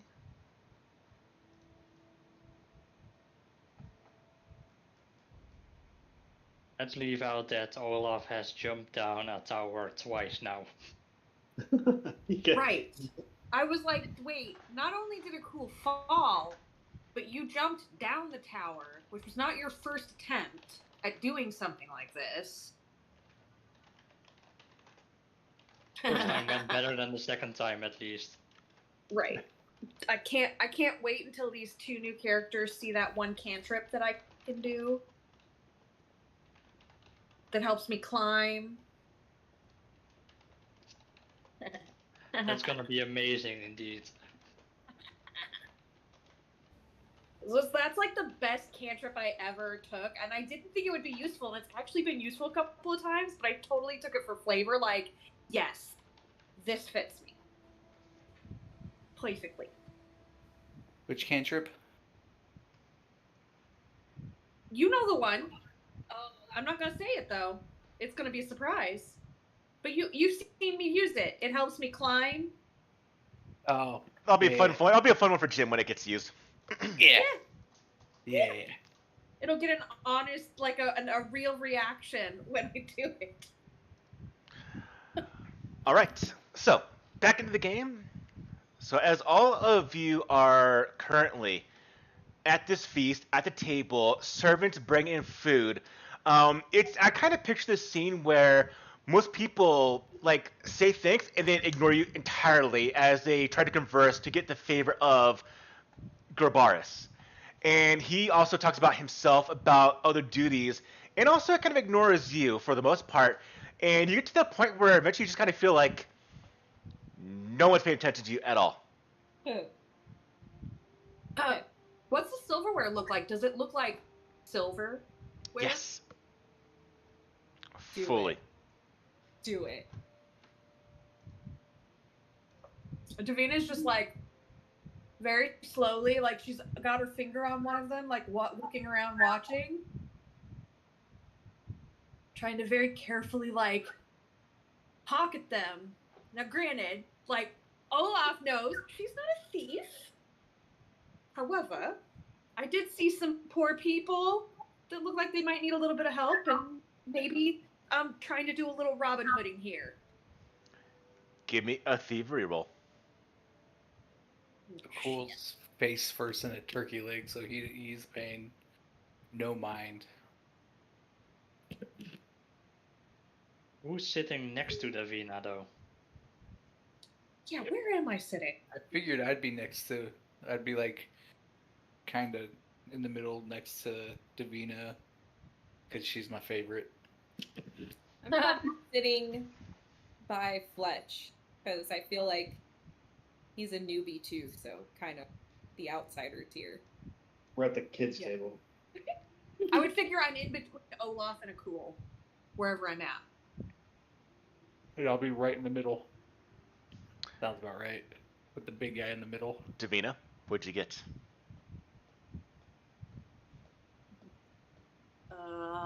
19. Okay. As they're all just conversing with themselves, talking, you do just take it and you put it in your pouch, and then you go back and you continue. And since the activity is not chaotic, but there's a lot of things going around, plates, people taking plates that have forks on them, so very, very quickly it's just mist, and you have it. And as all of you are eating the food, which I will say was remarkably good, probably maybe some of the best food you've had in maybe your entire life, when eventually the talking's occurring between other like dignitaries, other people, Lord Grobaris does kind of stop and look at all of you. Oh, okay. Thank you for coming to your dinner. I wonder if I can acquire upon you a task I thought would be a bit pointless until now. So I've Depends, what is it? I've been alerted by one of the towns that we do protect and send guards to, a town known as Turtleback Ferry. They've been actually sending me messages for the last few weeks that they lost contact with a remote Fort Rannoch near the Hook Mountains, and didn't quite have anyone to send there, but I am curious if you'd be willing to take upon yourself, since you have cleared the city of the murders that have been plaguing our people, if you'd be up to doing that task as well, since you seem to be most capable compared to the guards we have here. The Black Arrows, a foul-tempered group of people that we hire to station Fort Rannoch. They're a rough band of people, and they should be able to take care of themselves, but I'm getting a bit tiresome of Turtleback Ferry bothering me. Cool with a mouthful of turkey is gonna go.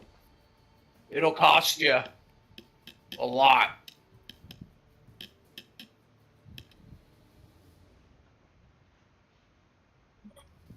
Well, I suppose I could spend some service for this. And I do believe No, he didn't. All right.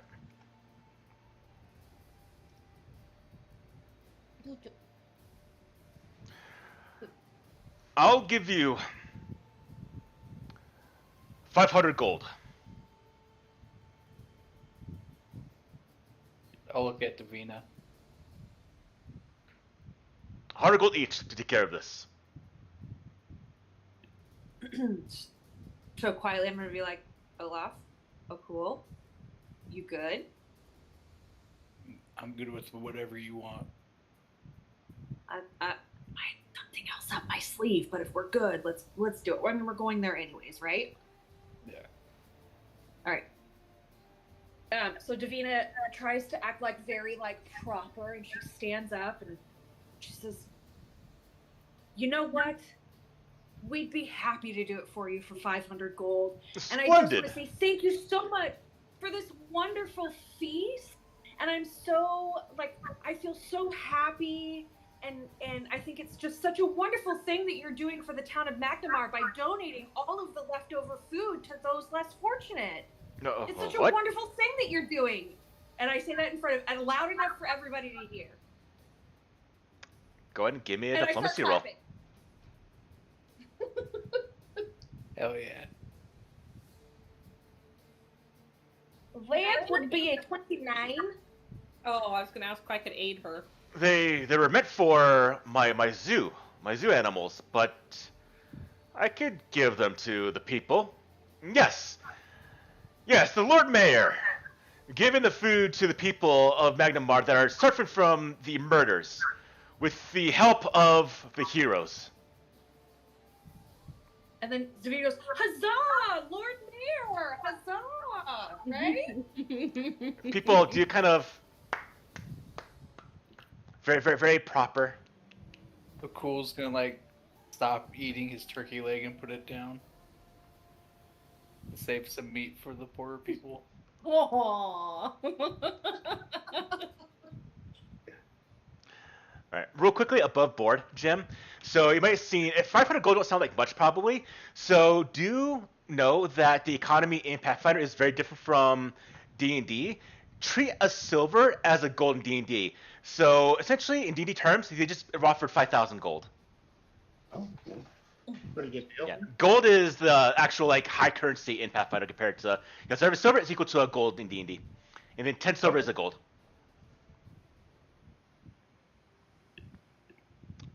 Well, fantastic. I'm going to continue on my evenings, but you eat all the food you want, and then it'll be good to have this matter looked at finally.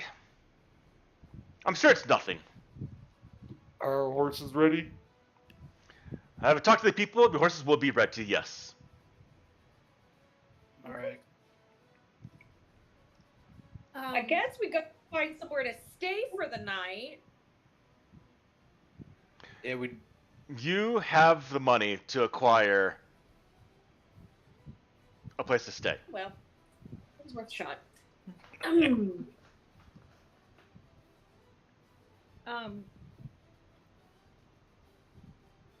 About this, and I pull out wanted poster.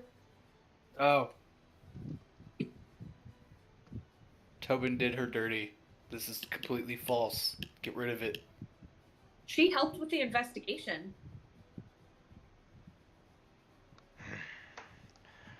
To think that one of my Justicars and one of the investigators behind my back, of course, I'll have that removed.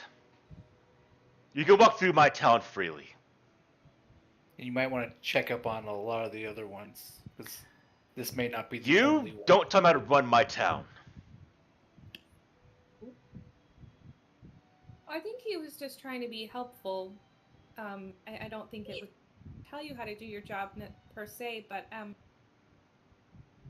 you could have been killed. So I think he's just trying to protect you and, helping you be a little more. And I appreciate it. A common thread, right? I mean, I don't know why they would come after you at all. But, seemed like some of these people were kind of... I know. I don't know why they'll come after me. I do my best to make sure Magnimar is treated equally and good. Mm-hmm. Mm-hmm. It's a prosperous I city. have no idea why they- Yeah, it's just over his head. Mm-hmm. Cool is doing everything in his power right now not to break this guy. Like the silverware is like bent. I put my little hand on his arm. Down boy. Down boy. Like, and I'm just, it's like, I'm almost intimidating, glaring him without actually doing it. Did you just form a Pike and Grog scenario as characters? Oh, Maybe. I guess so. Yeah, maybe. That may have just happened. Eventually, the dinner does conclude. Desserts, wine, all that, and you are eventually taken out of the Lord Mayor's estate. It is well into the night, around 10 o'clock, when you do leave, full-bellied, and as directed, you do see that people are sending out the foodstuffs for the local taverns for the other populations of Magnimar. Davina's gonna look for one of those poor looking servants that doesn't look like they get any sort of a significant amount of money or recognition. She's gonna go over and be like, "Hey, come here. What? Is everything okay? Yeah. Everything's fine." And then I'm just gonna slip the silver fork to them, and then Davina would probably have also taken her. No, I can't. If I have this, I'll be fired. What if I gave you the queen for it then? Would that be okay? Okay. We are treated well. We're not slaves.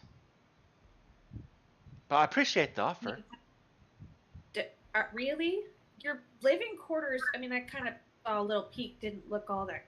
I mean, Great. he Are you bought us sure? new pillows 4 years ago. Oh, Right. cool. Okay, so here's some coin, and I also saved some of this, and like Davina would have Well, like taken her lap don't napkin and think put, like, that- rolls in it. We are paid better than other servants in Alabaster District, and we do have limited accommodations. They are nice. It is bug-free since it's not all that bad. Well, I mean, see, it's Really, this it's game an easy life. where somebody did something nice for me, and they said, "Hey, pass it on," and you were like the first person I saw, so I'm just like passing on something really Okay, nice. I'll take it. I won't say So no. Davina hands him that stuff, and then she's like, walks back like, I mean, I guess if you're used to being treated and living like that, then yeah. Okay. On to the next. All of you do leave. Eventually, you make your way back to the old little tavern where... Well, actually, no, because you kicked out of it. You have to go to a new tavern now. Mm-hmm. A new inn. Yep. Do we actually still have our weapons and such? Yeah. You probably would have left them at the front door of the actual manor. Yeah, we checked them.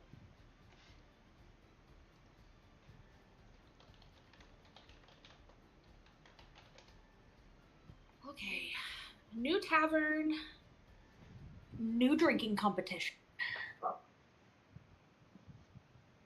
Game on. The nearest winning. one you do see is known as the Lying Sun. It's got a picture of a sun in a bed as the actual emblem. And as all of you do go into this tavern, go to this inn. I'm choking right now. Oh no. I don't. Some walnuts I ate. All right. Good grief.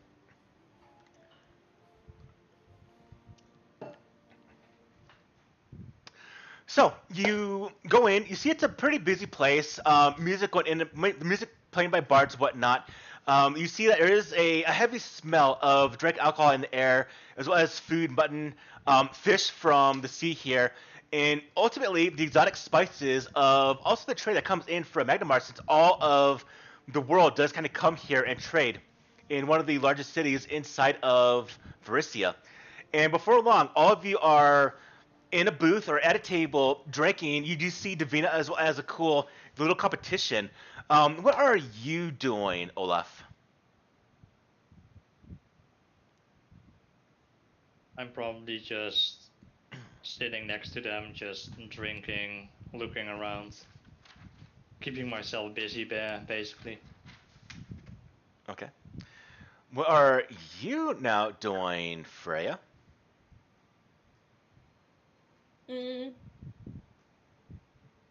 Mostly still just observing at this point. Okay. What about you, Fletch? Yeah, I'm observing, trying to read between the lines of the conversation.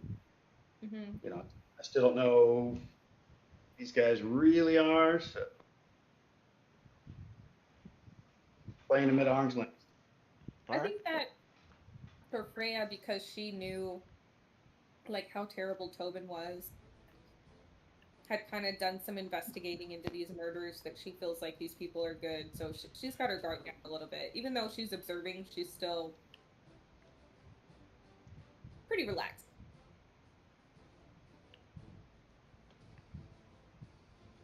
Okay. And the two of you do watch for a while as Olaf is just kind of there thinking. You see that Akul, Davina are just doing drink competition. Both of you are going to give me 42 saving throws. So a little more mechanics here for Jim. So Jim, unlike D&D where you have a saving throw for every single attribute, they combine several. You only have 3 saves here: Fortitude, Reflex, and Will. The old 3.5 rules. Yep. Fortitude. Very similar. Wait. Fortitude saving throw. Mean Davina? We're Yeah. rolling 40. Yeah. Oh, Ready? so do we just want to use our Set. first rolls and then go, or do we want to? Yeah, Start we'll with- use the saving throw. Okay. No, I'm saying, do we want to use the rolls we did earlier? That Yeah, was yeah. to actually drink. Yeah, This yeah. is how drunk you are now. Oh, Oh. well. Roll this Uh, 16 plus 17. You're fine. 14 plus 12. You're fine. So the initial drinking is fine, and you do just drink off into the night. Just consume alcohol during drinking competitions, and the atmosphere inside is word's already gotten out that the murderers have been stopped. It's now opportunity to relax and enjoy the freedom of being able to go out in the nighttime without being killed anymore. Now, some people aren't doing this because they're still worried about maybe they didn't catch all the murderers, but in general, because of the murders being stopped, people are now much more at ease. And the atmosphere does kind of start to come back, even after one night, back to Magnimar. It's the hope that people were looking to find again. Although, unfortunately, no one really knows your name. You're the unsung heroes of Magnimar. Yeah, speaking of Freya, I'll bring that up while they're sitting there. So, she looks at Davina and Akul and then goes, nope, and looks at Olaf. What do you guys call yourself? The Three Musketeers. Really? No, we don't really have a name yet. And as he says that, you hear Akul slams his mug on the ground and goes, "Ah! I finally beat you! Victory is mine tonight."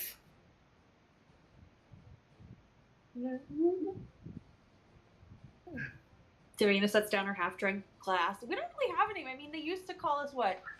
The saviors of Sandpoint, you and me, Olaf? Because I think we're the only saviors left. Here's a Sandpoint. We don't have a name. Oh. Something Just- told me that you guys are gonna...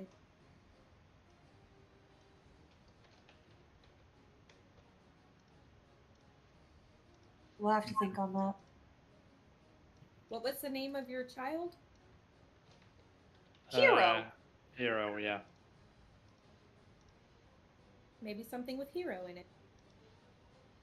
I mean, Did you three know each other before this whole murder business?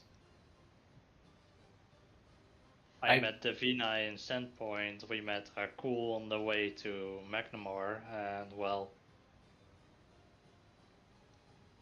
you two are, well, we met you earlier today, so yeah. Our friend Tristan left us a long time ago. He had this thing with opening doors and then being knocked unconscious. We tried to tell him, but he didn't listen. And then he left because he got all sad because he felt like he wasn't doing a good job as a hero or something like that. So he just left us. And then Ayane was our other person that was with us, and she took Hero to go take care of him because he's just not safe with us anymore. You guys might not be safe either. You could get hurt. We'll see. I'd like to think I can take care of myself, but you know, I guess that's why heroes travel in groups. You're not gonna have a family member come back and like pick a fight with us in a tavern if you die. I'm not saying you will, though. The only family I had left is dead, so he was the only one that talks to me. That's sad. and I'll shove a mead over.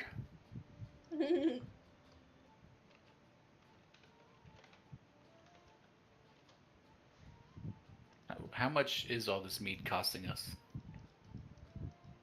We'll go with I'll 2 gold. I'll pay. And the rooms. All I'll together. pay for... 2 gold. All right, I paid for it. Now, I have a question. Are we all staying in separate rooms? Are we all staying in like a couple of big rooms? Girls' room, boys' room? Are we gonna, do what are we doing here? How are we doing this? Well, I can tell you, I've been on my own for a long time, and I don't know that I'm ready to bunk it with anybody else. Cool. Room for Fletch. Done. Thanks. I don't mind sharing. Okay. Olaf, cool. I'm definitely not staying with Akul, since he is the big spoon. Hey, you may not have a choice. Combat grab. I mean, that's up to you. I sleep wherever. I'll just have my own room then. Okay. I might even sleep right here. Eventually, after getting rooms, sleeping the night away, we do arrive at the morning. Bright and early, the 8th of Serenith, the year 4707. Currently, it is the summertime months. The outdoor temperatures are around 80 degrees, a comfortable saltiness in the air being next to the sea here. Wind blowing through, a bit of clouds in the sky. But now, as you do your preparations, as you prepare for the morning, get your packs ready, prepare the spells, get the familiars up and running, you all head your way to the stables, where a dwarf is there. He greets you unceremoniously before realizing you're actually here for Lord Garbaris' horses that he tasked. 5 horses for the 5 of you. And tack done already. Or if you don't need a horse, but your horse you have. So enough horses for each of you, essentially, since you already have your own. Well, next Freya. horse. We could use it as a pack mule. Sure. Okay. As you get the horses ready, and you start making your way through the streets of Magnimar. The thousands of people, the murder is now stopped, the cult done, the Justicar Ironbriar, the actual leader of the Skinsaw cult, dead, killed by her hands, Sinisha killed, her henchmen killed, Tobin. You can see that prosperity is probably going to come back to Magnimar now. Already, the atmosphere has gotten better. People have smiles on their faces again, not afraid to be lived by themselves. Very, very quickly, the atmosphere of danger has already faded away from people's memories. And as you leave the large gates, the west side, not west side, the east side of Magnimar, horses ready, fed, know that you have a roughly 400-mile journey, a week, full travel for the horses. You start making your way out. And as you do, you see an individual that raises a hand and goes, "Stop." I will just say really quick that because Davina is little, they gave her a smaller horse, not like a little port-legged. They probably would have thing given you a pony. but like a little small thing, and she would have just been like, "I've never had a pony before. I'm gonna name you Pickles."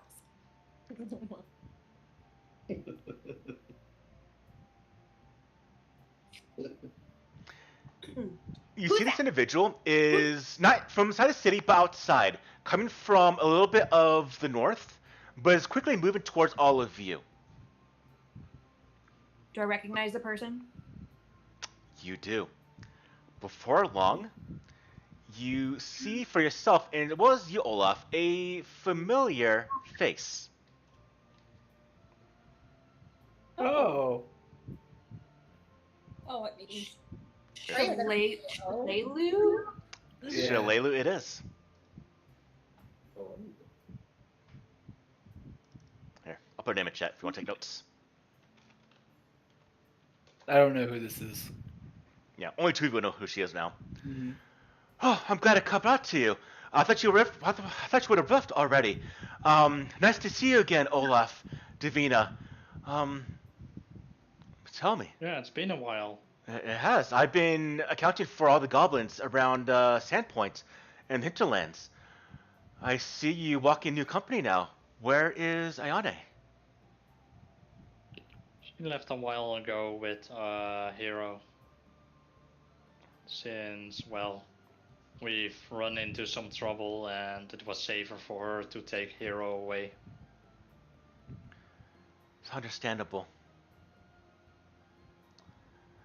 Well, everyone, my name is Shalelu. I know Olaf as well as Davina here. We've shared some stories a little bit during our initial talkings in Sandpoint. I am a ranger. Nice to meet all of you. You as well. And I Hi, just I'm- go, Freya Sledge a cool. Pickles. Nice to meet you, Pickles. I am wondering if I was inquiring, would I be able to accompany you?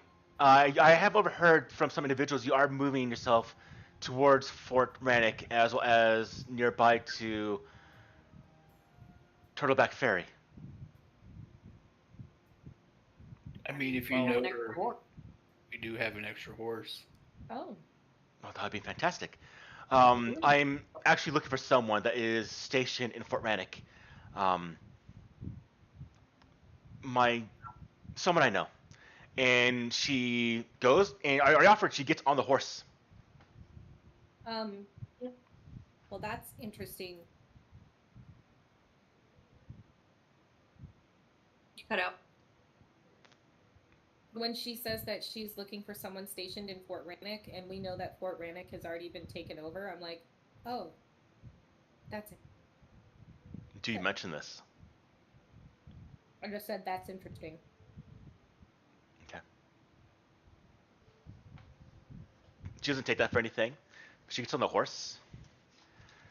Do y'all know the way? I have never been there personally. So I lean over to Olaf. Don't you want to tell her about that letter? Yeah, I'll do it in a bit. While we're traveling, I'll show it. Okay. Maybe when I stop for the night. Or perhaps that, yeah. No, I've never been there before. And all of you start to make your way. across the landscape. And you guys see a large purple ghost-like horse appear.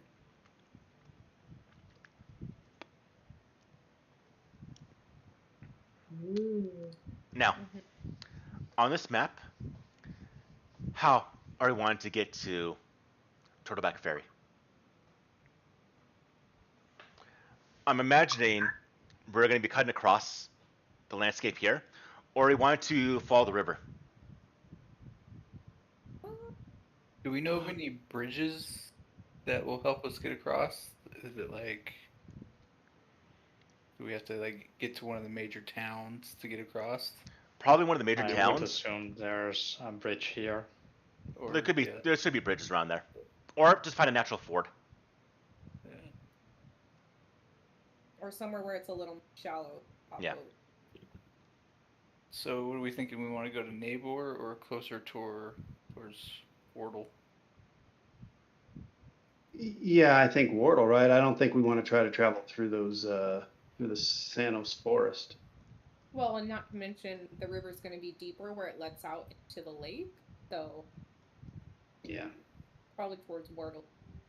I would say Wardle, then Whistledown, and pretty much just along the river and the lake, perhaps. Yeah, So- and then up from here.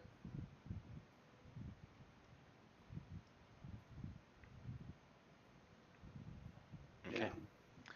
Yeah. So about 3 days of travel, you're going to be moving through the grasslands from Magnimar towards Wardle.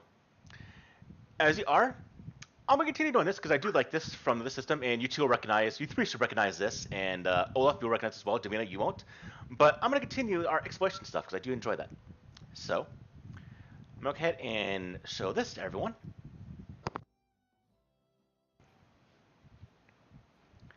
Everyone here can choose something they do as we're moving across country. Which one sounds fun and interesting as we're making our way?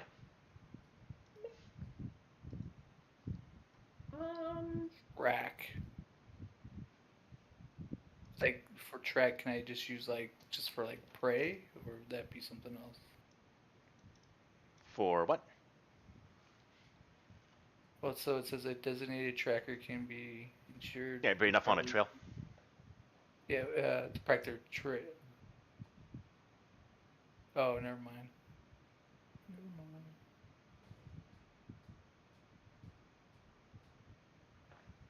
I thought it was like tracking, like hunt. That.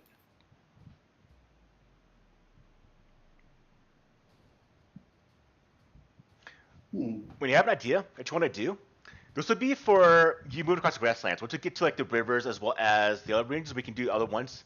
But for the first part of the journey, 133 miles. Write down in chat what you want to do.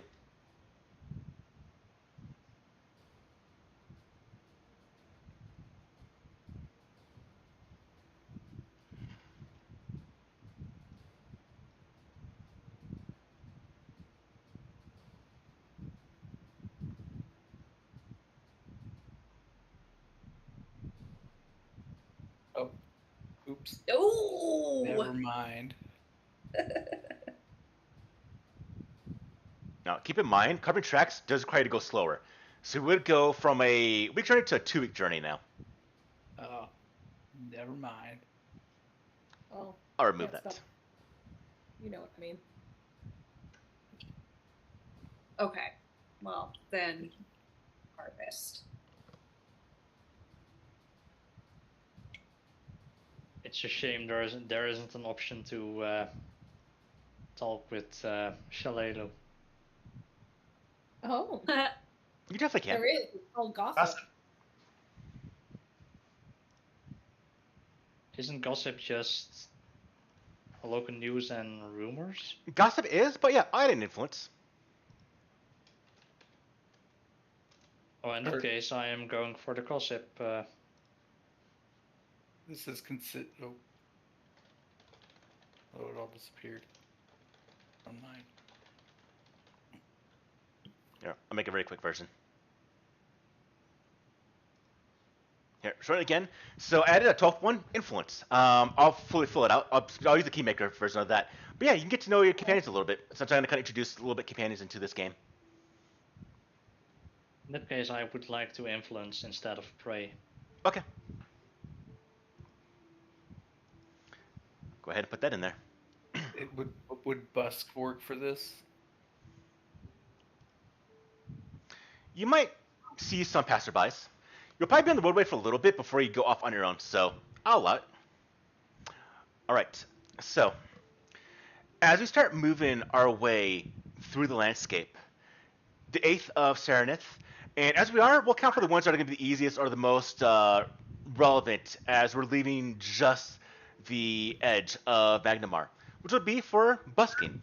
So as you are moving, starting the journey on horseback, moving through the terrain, moving through the landscape, you do on occasion come across people that are moving in and out between hunters, farmers, stuff like that. And so on occasion, to break up the monotony of life for farmers while you're moving through, asking for a bit like maybe word gossiping, talking to them a little bit, you do a bit of a slight kind of performance in a way for yourself, Akul. So what exactly are you doing to kind of earn a bit of renown for yourself?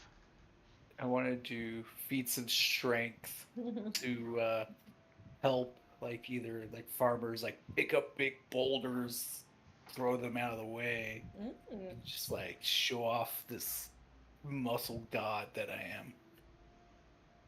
Okay, so one time we're all resting for lunch and relaxing, getting food together. A couple of people, another nearby wagon train stopped to keep a combination of numbers and strength. And so while we're eating food for about an hour or so, letting the horses rest, you do see that Akul gets up and starts to kind of lift these large boulders to show his feats of strength to the other wagoneers. And you get a slight crowd of people that are talking, eating food, and watching you do a bit of a performance. So, Cool. Give me, I'm guessing, an athletics roll. Does rage give me advantage? No.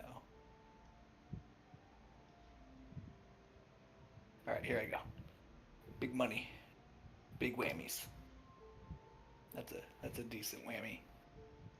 22.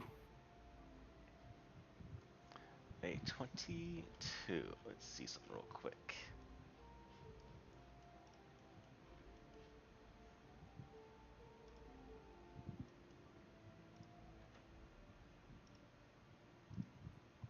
Okay. As you are doing that, you do pick up the boulder. You're picking up bigger and bigger boulders. The crowd's starting to get a little bit more excited. And as you do lift one up over your head, your grasp slips. And it just falls and hits you the back of the head and causes you to fall forward and face plant into the ground. The crowd just goes, whoa, whoa, you okay over there? I'll get up and go, yes. But you saw me lift it. Then you dropped it on your head. Yes. I meant to do that. Because my head is stronger than the boulder. But you're bleeding heavily, and you watch as blood's pouring down the side of Akul's head. Cool. Give me a 42 saving throw. Oh, jeez. What's a 19 plus 17? A lot. Enough. You just stand there grinning as blood's just kind of pouring down your face, and at this point the crowd gets, oh, that's a little too much, and they do kind of break away and move. Ultimately, you did fail the roll to Busk. Yeah. You failed by one number, by the way. It's just some... Buskaroo. Yeah, that bus turned into a bus real fast. Shalelu goes up to you, Olaf. Are your companions actually good? As she watches Akul. Do I hear that? No. Oh, Because Paul's trying to make me lose my asthma. Well, that guy is kind of crazy, but Obviously, you thus dropped a far he boulder on has his been head. trustworthy. Okay.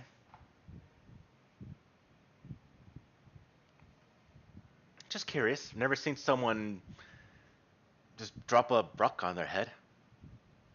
Okay. The party continues on. And as we're going, the second day, let's go ahead and go to harvesting. So, for you, Davina, looking for herbs Yes. as we're going, leaving now Magnimar off into the distance. Mm-hmm. So I would assume Okay. we're taking a break, or maybe are we stopping down? This would be just while we're traveling. This is what you're doing for the next, like, 7 days or 3 days while we're traveling. Okay. Cool. Yeah. So like as we're going along, Davina's like, I'm gonna go gather some herbs, maybe try and use stuff for healing, or find somebody that can make healing stuff. You want some help? I'll go with you.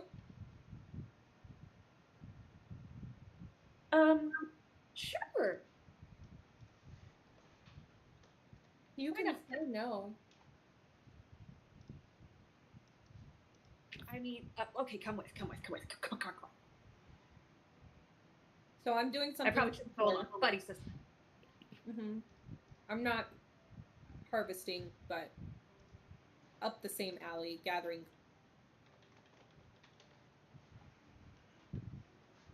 Okay. Michelle, give me medicine or nature.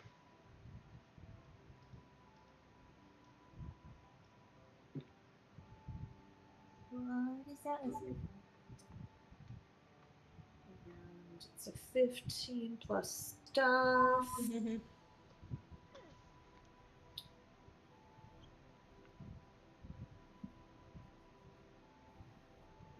14, 29. Okay. You find a number of herbs as you're going by. And what you do find as we're moving across the landscape is 3 different herbs. You find birdseed, as well as sunflower, and lastly, you do find soapgrass. Okay. I'll explain what these are in a little bit. But at the same time, as we're moving across, we can also go with what is happening with Freya. I am gathering spell components. Okay. So same thing. Arcana or nature.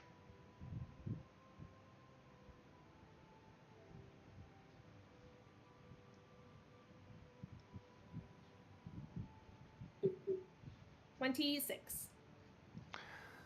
Roll me a d4. I don't have D4s out. Then get them. Don't tell me what to do. Not my real mom. Yeah, 4.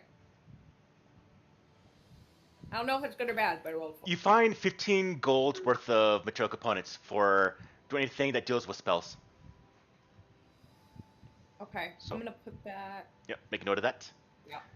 As you gather the components necessary for transcribing scrolls, to mix scrolls, to copy them into a spellbook, whatnot, or to learn them, this will be usable for that nature. All right, and then we will go nextly to Robin. So not Robin, to you, Olaf. As we're going by, Shalelu is talking to you a bit, since she knows you as well as Davina the most, but she does kind of pay attention to the rest of you. But during we'll say the second day of the journey, as you've been moving across, Shalelu does kind of come up to you. I appreciate you allowing me to come with you on this journey. I was going to go myself until I heard a bit of the rumor that there might be people going to Fort Rannick and It is a bit important to me right now, for there's someone in Fort Rannoch I'm looking to talk to. Cardros was actually my mother's lover. I'm not sure what she saw in a human, but they were sweet together. But several years ago, a dragon killed my mother, and immediately after, he left. It's Do I hear this conversation? Yeah, it's not set well with me ever since, and I'm a bit bitter, if I'm honest. I want to know why he immediately left. Well, I'm not sure if if it's gonna be possible to get an answer, because, well, we found a letter, and I pulled the letter out, and the letter we found She takes it. out and give it to her. She reads it. You see no expression on her face change. But eventually, she spends enough time, you expect she read it maybe 3 or 4 times. Her breath is just kind of held. And she just rolls it back up and hands it to you.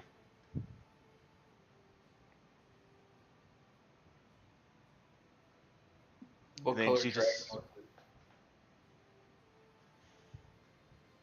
It was a red dragon.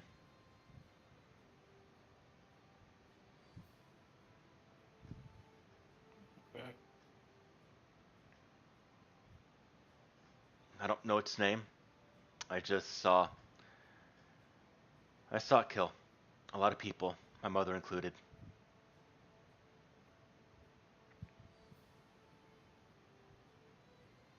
Well, let's hope you can at least find your answers and everything else that you want.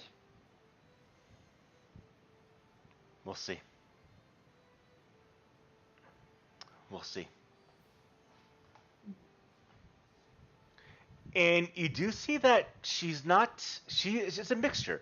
In fact, anyone who's listening to this conversation can give me a perception roll. In fact, it might be a good time for you to actually know how to play the game here, Jem. So, on your character sheet, Jem.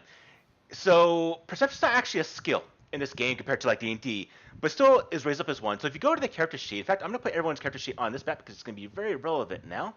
So let me do that first. So, cool, put you there, Davina, Freya, Olaf, and then where's your character at? There it is, Fletch. All right, oh, I need to get rid of the copy, so go to default and go to none. All right, so Jim, if you go ahead and open the character sheet, press C on the keyboard if you don't have it already, you'll see that on the character sheet itself, we're gonna look at the left-hand side, the red ribbon where you have like a AC, HP, and all that stuff. If you go down to the middle, you have the actual perception. You're gonna go ahead and click on the little D20 symbol for perception.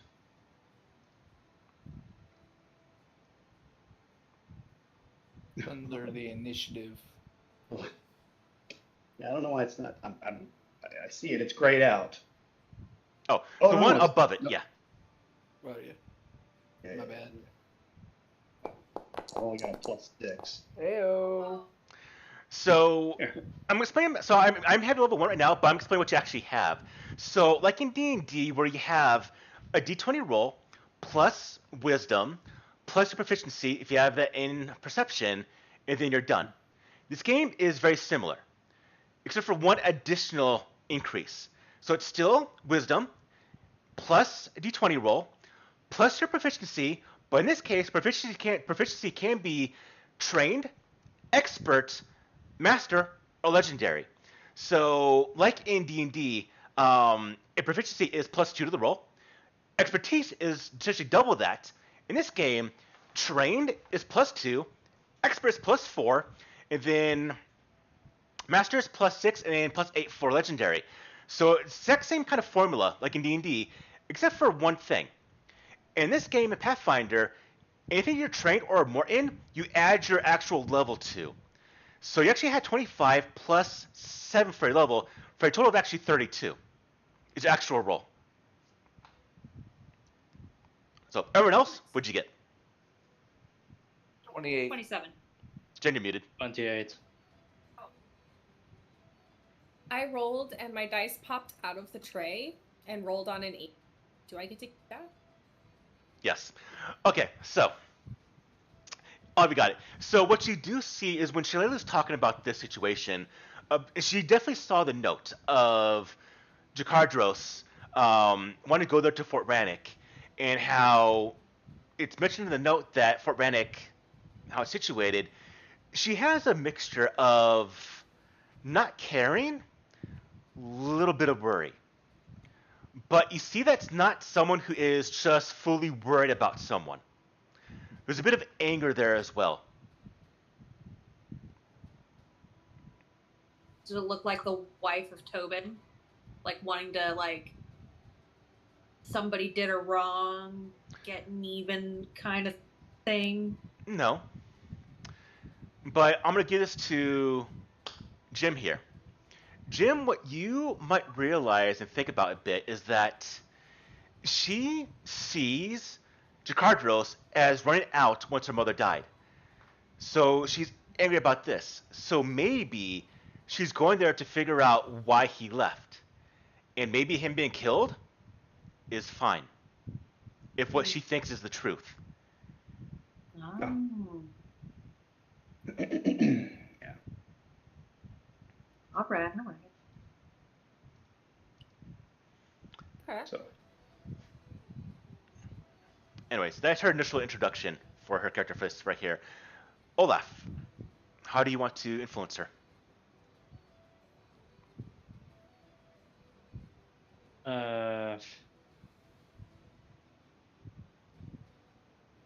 Probably telling her what me and Davina have been through since we, or well, what happened after she left to investigate goblins and such, what we've been through, what happened, and tell her a bit about our new party members. I followed up on the Goblin tribes after you defeated most of the leaders of them. I've stopped in Sandpoint. I've heard about Bryce Shin and what that must have done. It's a tough life that we have. But the one thing I can say is that your actions have destabilized the goblins for probably a couple years. There are no attempt to be able to rebuild, reorganize. They're going to be fighting with themselves right now. The leaders, the bosses of the goblin tribes have been killed by all of you when they were controlled by that can't remember the name off the top of my head. Nualia. So Sandpoint will be a bit peaceful, although with the murders. Your group has done good. Has definitely done good. But it's an unfortunate life sometimes that we have. We don't really fit in. It's hard to fit in with what we do, what we go through, what we leave behind us. That's definitely true, yeah. Maybe one day, once Hero, goblins do age fast. It could only be a couple of years when Hero himself is able to take care of himself, and I suspect with the training of Holdre and I want to say Aurelia, Ayane, we might see them again.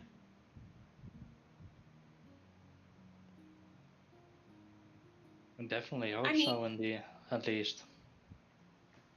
We have a house in Sandpoint. And it is being held. It is a monument to all of you for saving Sandpoint multiple times. There are flowers left at the front of it. I did see.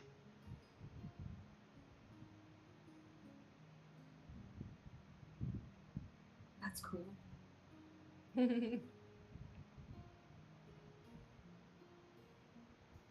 Right, Olaf? I guess that kind of fits diplomacy. So, give me that.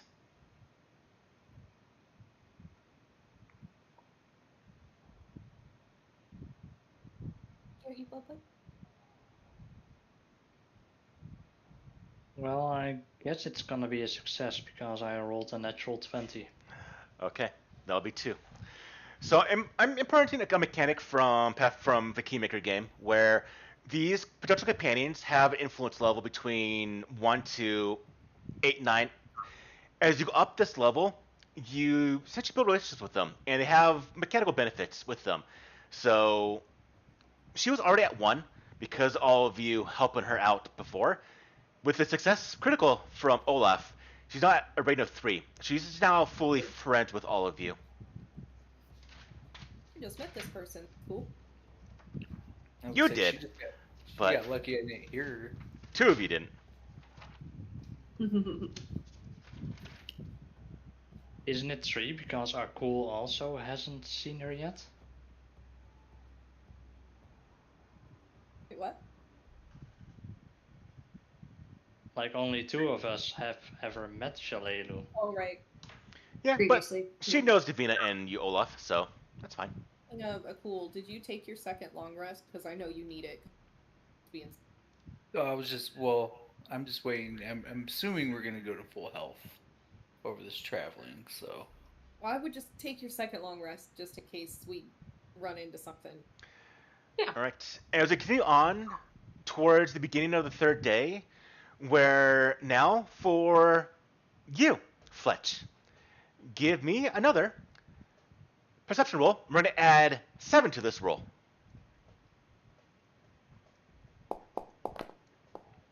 Yeah. 27 is a success. So as all of you are moving now, after having the morning preparations, you start to see, and you start to essentially make your way around the party to the west, the southeast, to essentially check out vantage points, looking ahead. And you do see the river that is to the south. You can see the upcoming Shadows Forest, the deep woods. You can see the mountain range of the Malgorian Mountains. You can see Ember Lake as you're making your way in these 3 days of travel. And what you do know is that with that roll of scouting, you do see a ford. You see the town of Nybor in the distance, but there's actually a rope bridge that actually connects the landmass up to the edge of the Sanos Forest. So around right here, Okay. you do see a bridge with that scouting. Okay. Everyone, give me perception rolls, please. You want another one for me too? Yep. Ooh, not good for me. I got a really good one. I think I failed. I got a 14. Oh, I got a 15. Keep rolling good stuff. I got a. Give me a second here. It's math. You know what, honey? Good looking. Just sit over there and be good looking. Don't worry about It's been 26. so hard for me. So I will lose my barbarianness if someone insults me and I don't do anything. So that's like why I was like, did I hear that? No, you didn't. Yeah. Fletch, it is you. As we're moving across on the 3rd day, all of you had rations, food, foraging, but you hear from someone nearby. In that case, we're going to go with Freya. So you hear from Freya's pack a bit of like crunchy noises, and the pack is moving ever so slightly. On my horse? Yeah. While we're riding, Mm-hmm.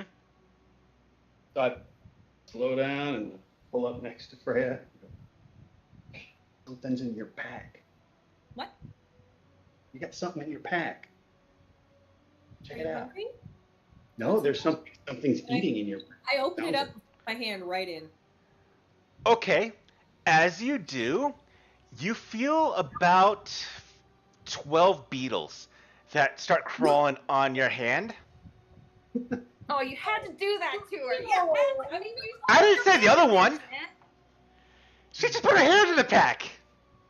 The You baby. kind of, I mean, what did you think was gonna happen? They're beetles.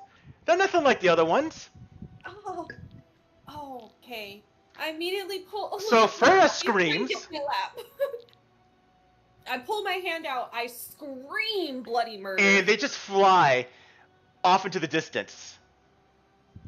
And Oh, do you look into your pack, Freya?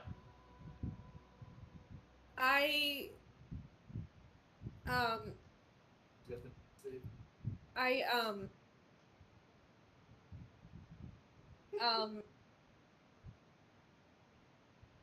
So you do see that she has a phobia of pests. We definitely see. I stop my horse. I get off, and I take my pack and I turn it upside down and start shaking it out. As all of you watch this happen, you see all the contents are chewed through by these Oh. beetles as they fall on the ground, mostly on the rations and the foodstuffs. And the component. Oh no, that's a different pouch. Keep Yeah. my component. And then Divina and Olaf, you realize as you look around, your packs have the same thing. When you check, and very quickly all of you check, all of your packs are infested by these beetles. And they're consuming everything. I eat a beetle. Dump it out too. Well, that sucks. As you do, it doesn't get crushed. As you Oh, try God. to bite on it, the chitinous shell is so tough, and then it excretes a bit of acid into your mouth. Gross. And so now, we go into an encounter. Oh, cool. Stop putting stuff in your mouth. And I want to know is how you deal with this because they're literally destroying and eating things in your packs. It ate my food, so I'm gonna eat Kill it. fire. So this is a skill-based challenge. So you tell me Fire is a skill. how you handle this situation. Because when you do blast them with fire, here's one interesting thing you notice. They're not hurt by it. They are incredibly resilient and pervasive. I mean, I'm trained in nature. Would I know what they are? Give me a nature roll to see if you know what they are. If we're trained in nature, we can do it. Nat 20 plus Oh. 12. Oh, I was gonna say, I think I'm an expert in nature, maybe master actually. These are emerald termites. And they are extremely a type of nuisance pest because they are immune to a lot of forms of damage and they just love to eat any and everything. And that includes materials, objects, food stuff. Luckily, they don't eat people, which is a replicant thing which keeps them from being a dangerous pest, but they're a very annoying type of pest. They're immune to fire, as well as incredibly resilient shells to crush them. So this is going to involve a non-traditional means of solving. Okay. They have any weaknesses? No? I'm gonna throw my pack in the water and kind of like submerge it and see if they, we're by the river, right? Yeah. Yeah. Okay. I'm gonna go try to wash it out in the river, see if they. As they Leave. do, they latch on to the objects and start little air bubbles come from all of them. So this is a skill challenge. So as you do this, Fletch, you're shaking them. So I think this would fall into the realm of, I'm gonna give you two choices here: thievery, to just shake them very, very quickly, or athletics. Your choice. Well, that's a no-brainer. So how do I roll that? Just click on the thievery thing? Yeah. Yeah. Yeah. We're gonna add plus 7 to this roll. Ooh, So 23. All right. That's a success. I So, as you're shaking them and shaking them, some do fall off, and eventually, on your pack, all of them do fade away and just get pushed downstream. That is 1 success out of 5. Okay. Who's next? All of you watch as Fletch goes down to the river and starts shaking and manipulate the pack. And it comes back up, and it seems to be relatively fine, just wet. I'm just going in, grabbing handfuls, and just throwing them. Give me athletics roll.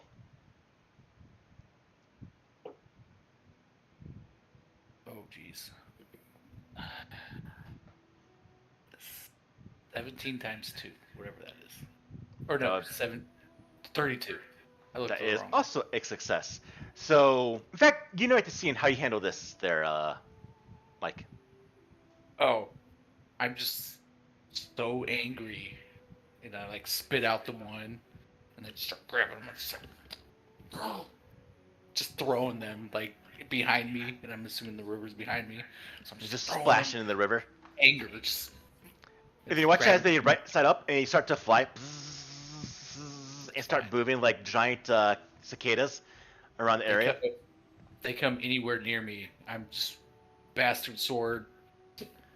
So you're hearing Baseball thunk, on 'em. thunk, thunk, thunk, thunk as you see Akul just swatting them with the broadside of the blade.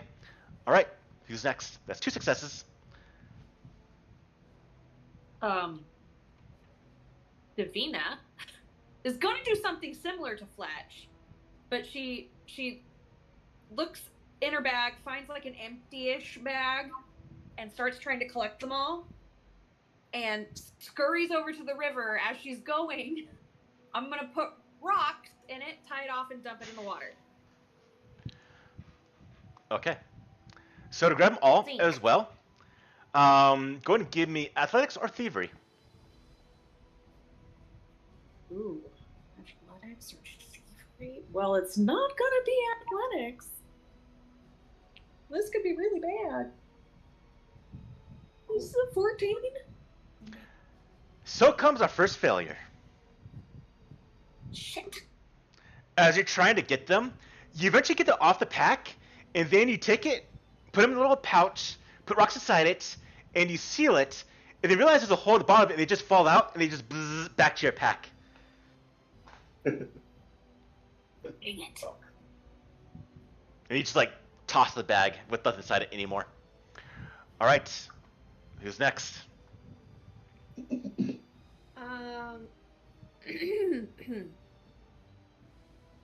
I am going to. I have 2 options here. Olaf, you can go before me if you want. I have 2 options, and I'm deciding between the 2 of them. Well, seeing how Fletch just drowned them, I assume that water is their weakness, so I'm just gonna do the same he did. Okay. Athletics or thievery? I'm gonna roll athletics. Go for it. That's a 24. That will be a success. Narrate to me what you do there, Olaf.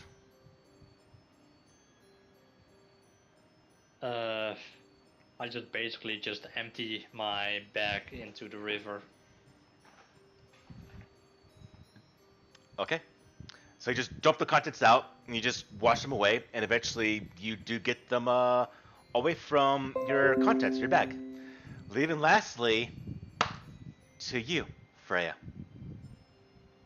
Alright, so seeing that the water has worked both times, I'm gonna stand back and cast this and try and blow them all into the water.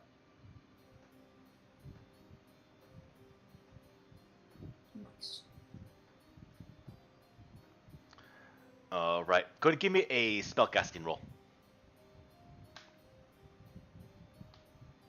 So if it's both attack roll, or if the attack roll, just give me that. Ha. Oops. Or it'll be a d20 plus 9 plus probably 5 plus expertise. Ray of Frost. Let's see. It's going to be... So 9 and 5 is going to be 14, or 7. 7 and 5 is going to be 12 plus 4. Plus 16. Yep, so 16. plus- Yes, so give me a d20 plus 16. Oh, sorry guys, 21. That's a fail. That is also a failure. You go to blast out with your Gale Blast, and as you do, they latch on, and a lot of the contents of your bag get strewn out across the landscape a little bit, but they do remain. But ultimately, at the end of this, we got 3 successes, 2 failures, still successful encounter. So ultimately, you do get them all removed with a minuscule amount of damage upon your items. Luckily caught them before things got worse.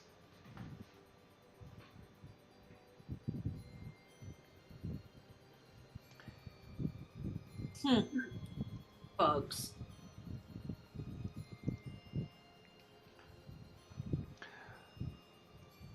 All right. Paul, my thing is set up weird. How so? I don't know why my focus spells are all split up. Like before I had like a section that was just my focus spells. Here they're all split up. So I don't know. Is there any way to make that the way it was before? You mean like this? Click on the icon for spellcasting when you're already there. Okay. Does that change anything? Was that it, or? Oh. Was that it, or was that not it? No, yeah, that fixed it. That's weird. It's a module I have, so. Oh, okay. So depending on how many times you click. Oh, Yep. I see. That also tells me what spells come from my staff. So then that was the other question. I accidentally cast Phantom Steed from my staff twice. And how do those charges come back? How does that work? You gain a number of charges equal to the spell level. So you have level 3 spells. We have level 4 spells. It has 4 charges right now. Every morning.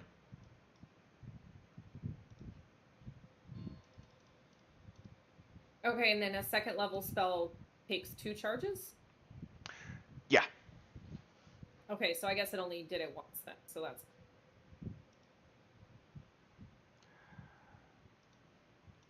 All right. And so, as you have traveled, going across the landscape, the last 3 days have been, for the most part, rather uneventful, besides the beetles. And you eventually do arrive at that bridge. And it's relatively sturdy. Will accommodate all the horses you can move across. Are you wanting to stop to the town of Nybor, or just continue on into skirting the Sounds Forest, or through the Sounds Forest? What do y'all want to do?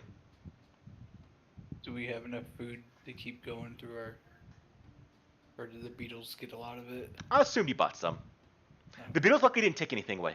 You did succeed Okay. at the task. If you failed, would have been a different matter, but 3 successes would count as an actual success. We've got Wardle to the south too, so Yeah. I don't know. How are we looking on potions? Anybody need potions?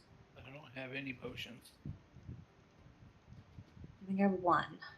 If only there was somebody in the party who could move them. Indeed. I don't have any crafted.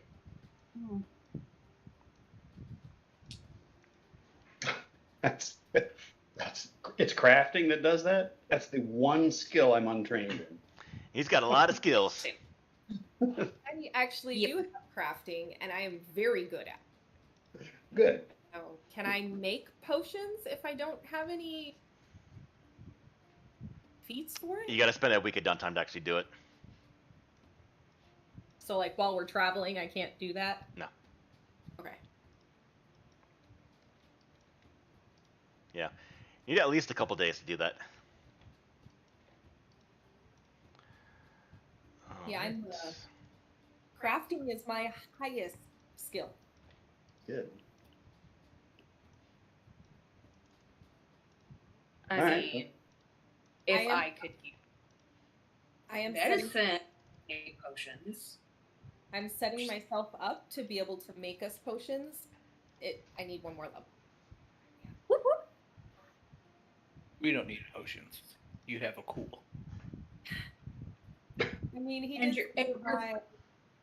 I'm a vital beacon.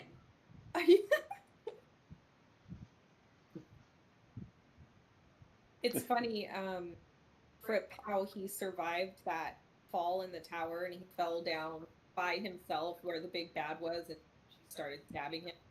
Is Ayane actually, luckily, had cast the fly spell on her a few turns before and picked up the cleric and flew down and then threw her the last 30 feet at Akul. Yeah. It's like, Akul, So I can- here's a cleric. Hot healing potato. And I only survived my jump by casting Lay on Hands on myself, so Hmm. There you go. As just a mid-air Lay on Hands. as you're crossing the bridge, you see that there are two trails. One that goes through into the Sanos forest, and one that skirts through the side of it.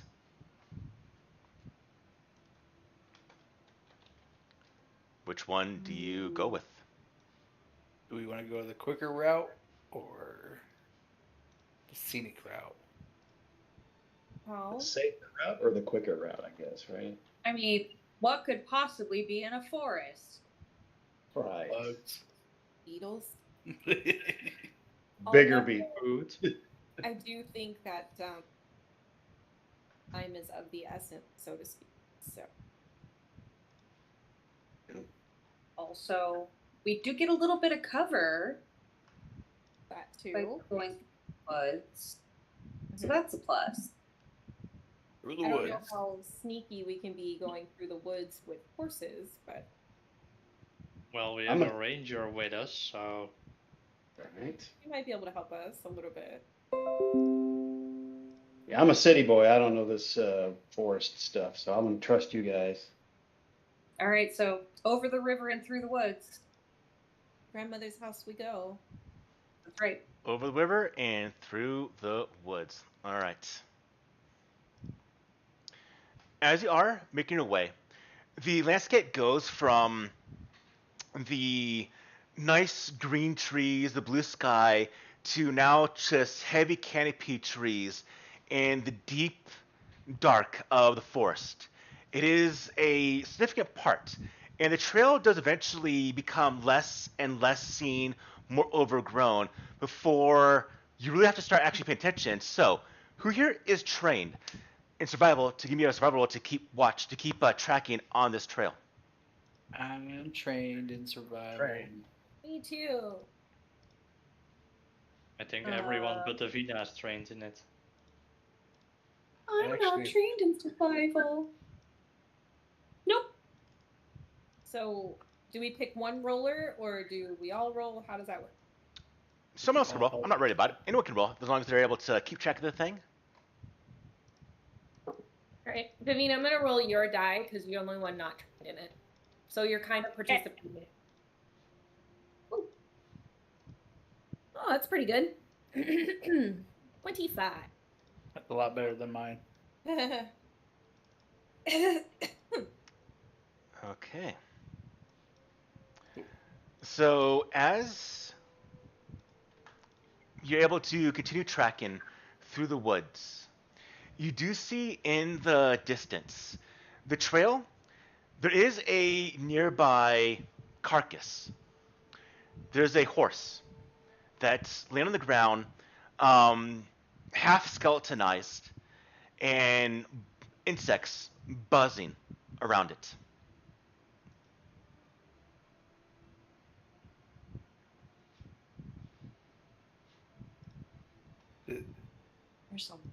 There's a what? Bugs, more bugs. Does it? It's all skeleton. It's about half skeleton. Hmm. Is there any wounds that we could see? Like of how Well, it I mean, may it's have half died? skeleton. Well, I mean, As you go up to it, and look, you can give me either nature or medicine. If you're trained. I'm trained in nature. Trained in nature. Was this a really big creature? Ooh. 25. How dare you beat me by one? What did you roll, Jen? What skill? Nature.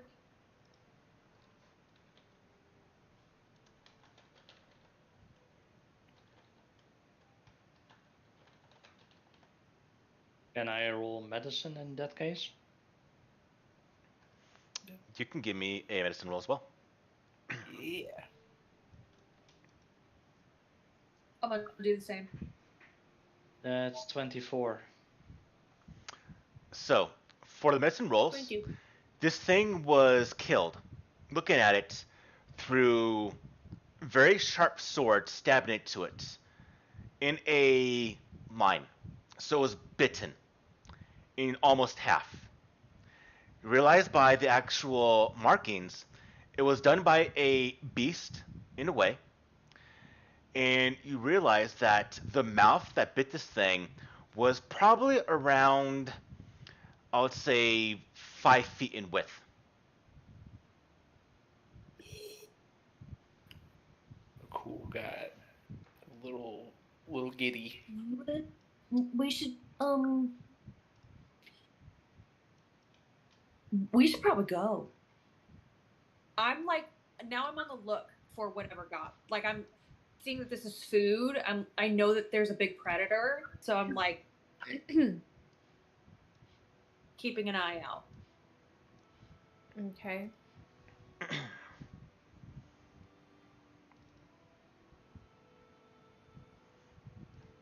Okay. As you keep a lookout, watching, you hear the insects, the wildlife around, chirping, buzzing, and then goes quiet. I make everybody stop. Stop, stop, stop.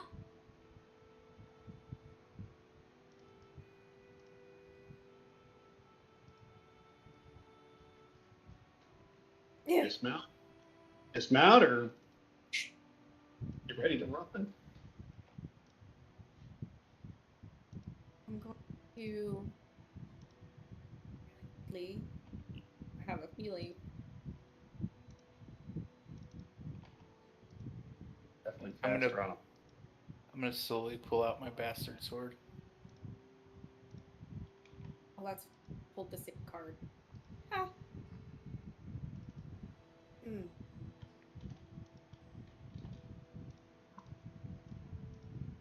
Yeah. What do y'all do? I'm Conaning it right now on my horse. Do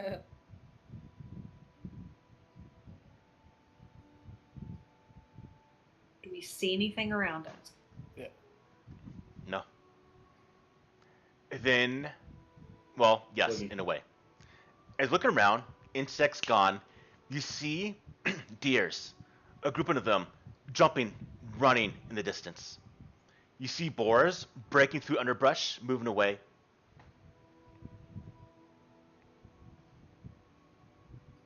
We need to halt. Yeah, don't go in the direction that they came from. That's the direction we're heading. I'm assuming, right? Is it? It's a little bit of ways. They're running away from you, though.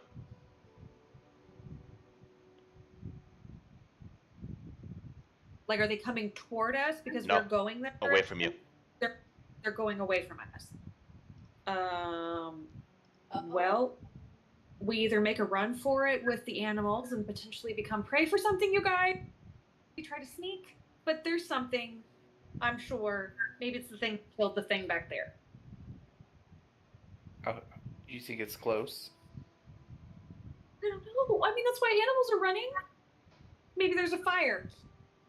I don't smell a fire. I'm gonna Put jump yourselves off where you might be. I'm gonna jump off my horse. What direction are we going? Northeast? We're going to just the east in general. East in Whoa. general. Yeah, northeast. Well, I guess makes sense here on this map. Why did it blip me in the country? Snuggle on in there. We're still on our mounts. Yes. I'm gonna take a second and listen to hear if I hear anything like movement wise other than the moving deer and boars. Give me a perception roll.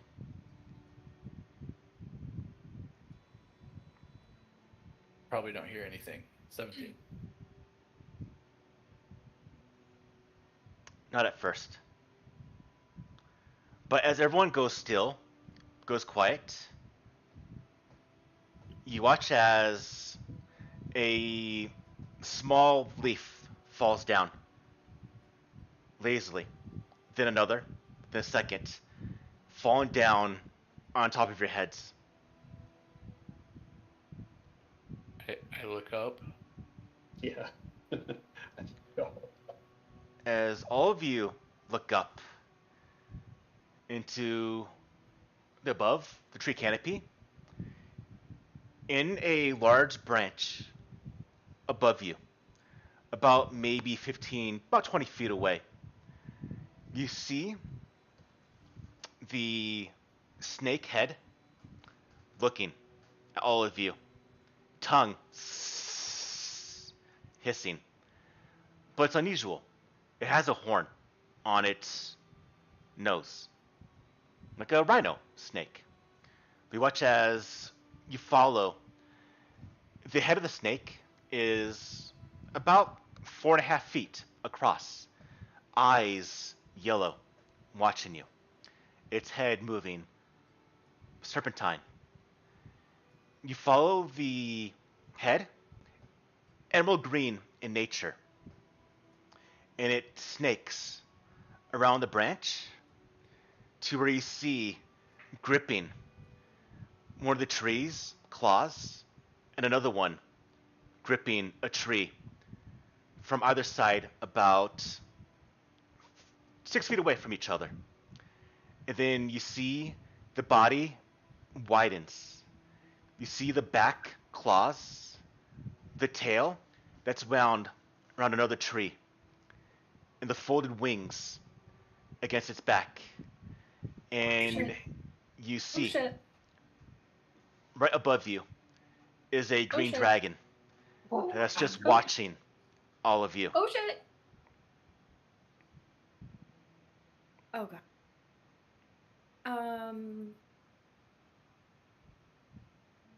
Bull dismounts. Slide off my horse. Real careful. And I will walk up and bow. I have not smelled you before.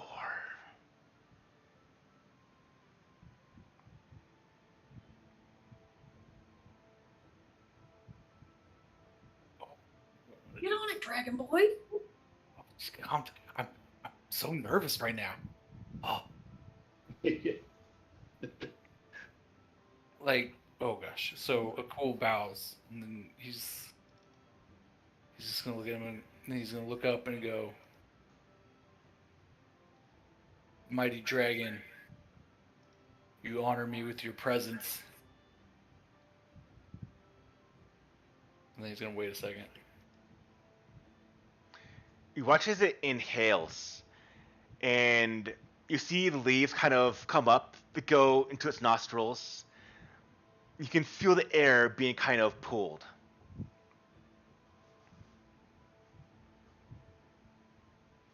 Tell me, Oh wait. do you taste good?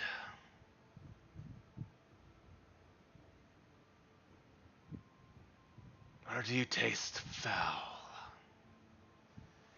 Its claws kind of extending. You watch as it kind of tightens. It just crushes the tree. It just leans at an angle. Each of its claws, probably about a foot in length, as big as a longsword. Oh my goodness. I'm gonna look up. I'm gonna look up into his eyes, and I'm gonna visibly, like, start to chill. And I'm gonna say, I taste of white dragon. Then we're fucking rage. Oh god. Okay. I guess Oh, I went I into don't it. know. I don't know if you want how you want to do it, but What?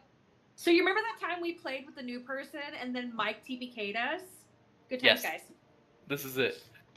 Good times. Good times. We'll all be Okay. re-rolling new character. So, everyone, give me initiative rolls. Perception. Perception Yeah. initiative rolls. Oh, When you have it, actually, I'll ask you. So, actually, I'll do it for you, Cookie. So, for you, Fletch. All right, Fletch, you should now have. Now, I'm explaining the mechanic to you, Jim. So, in Pathfinder 2, you can do other things besides just the typical dexterity, like in D&D. In this case, you do the last thing you're doing. If you're talking, it could be diplomacy for initiative. If you're sneaking, it could be stealth for initiative. In this case, you're just watching. The default is going to be perception. So now, Jim, you should have the actual button for rolling your initiative for perception. now you I do. intimidation. But I also have this assurance feat. I don't know. What was your Oh, search wait. feat towards? You have to put it to one skill. Which one would be towards? Well, I was hoping to use it for this initiative stuff over and over again in the future. So If you want to, did I it'll choose- be 10 plus your So it'd be like you rolled a 10 if you want to use it for that. I'll roll. I guess I need to look at rules more on that issue. If you want insurance, we can use that. But it'll be like you just rolled a 10 instead of a d20. I'm gonna roll. Okay, go for it. Can I use intimidation? So 26. I mean, because you were trying to be kind of. Yeah. You weren't really being intimidating, though, what you said. I'll go with it. It fits you. All right. No, I rolled terribly, anyways. With Oh, I my don't get plus- the module for that. That's going to be annoying. All right, give me a second. Right. Gotta do this old way, old school. All right, I need to put everyone in here. With my plus 17, I rolled a 21. All right, so cool, what'd you get? 21. 21.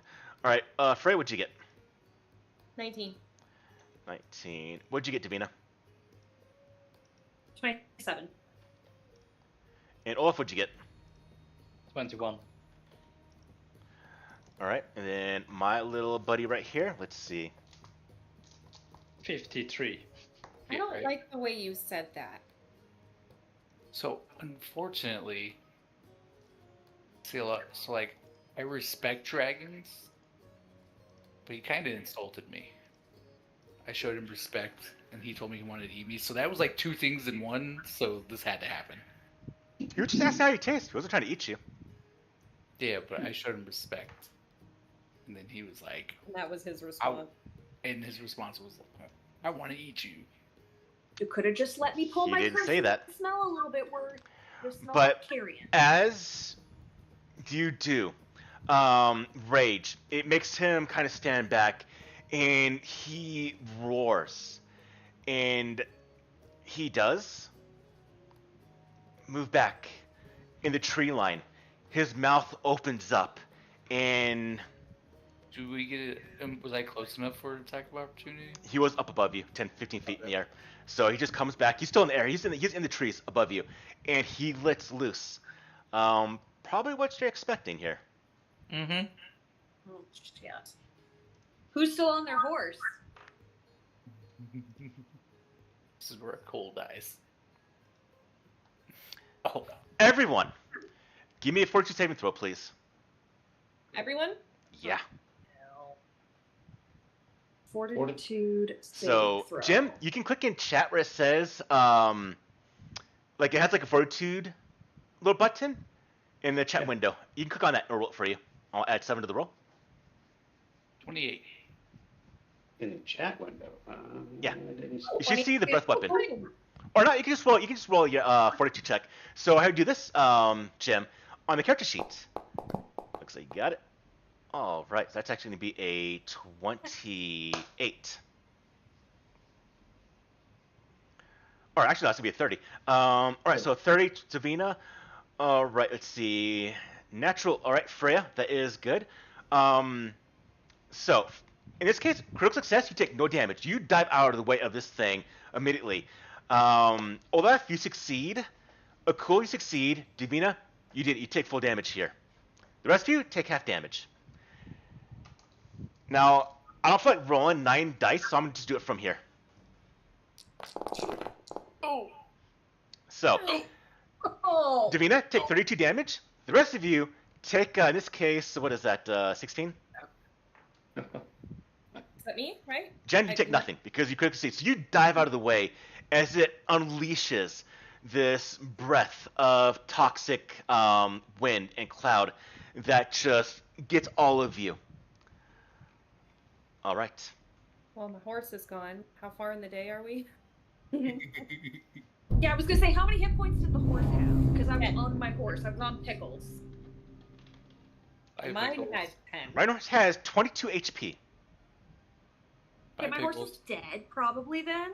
So Well, actually, I'm still- everyone roll me a d20 real quickly. Mine auto fails. Okay. So he's gone. 15. Your horse is dead. 14. Mm-hmm. Your horse is dead.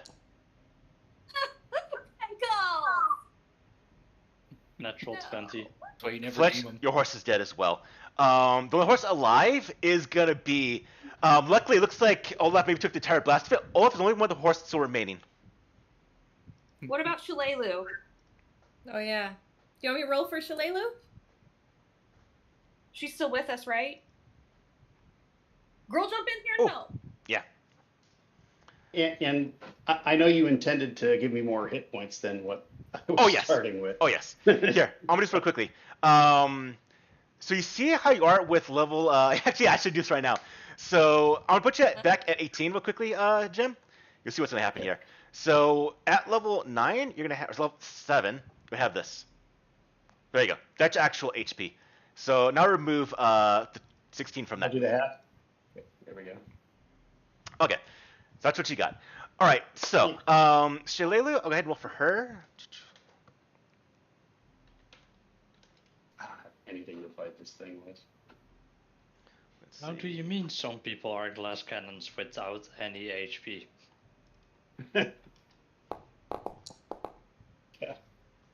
All right, Shalelu also took full damage as she gets blasted by this. So let's go put Shalelu out here since I'm going to treat her like I typically do in this case. So she's out here. She also got blasted by that. All right, so now it moved back. It did that breath weapon, which I do believe is going to be, yep, is 2 actions, which means it is now done. Davina, it's on you. It is 15 feet in the air still. Hold on to the trees. 15 feet in the air. Yes. Got it. So ow.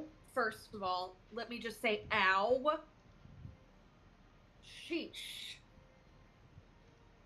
I will. Now, Vital Beacon doesn't have any of the little things next to it. Does that mean it's a free action? Yes. Okay. So I'm gonna free action cast Vital Beacon on myself. And I'm gonna take that. So I can, just so that you know, Fletch, I can hand out healing, or you can come to me and take healing. I'm like a walking healing potion. Cool. And then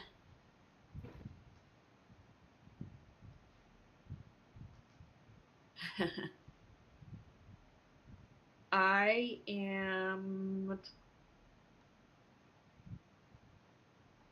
Just cast this on your life finish this soul. So whenever reactions are answered, do so. Just out of curiosity, what kind of breath was it?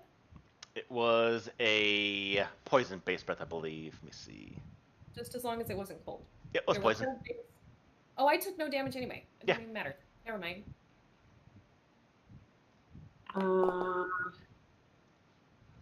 Sorry, I'm just looking at this one spell here.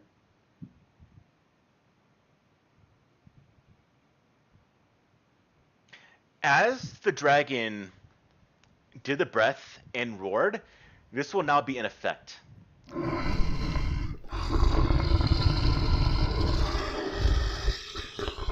That's cool. So, everyone, give me a now will saving throw. Oh, this is the one that I've got that card for, huh?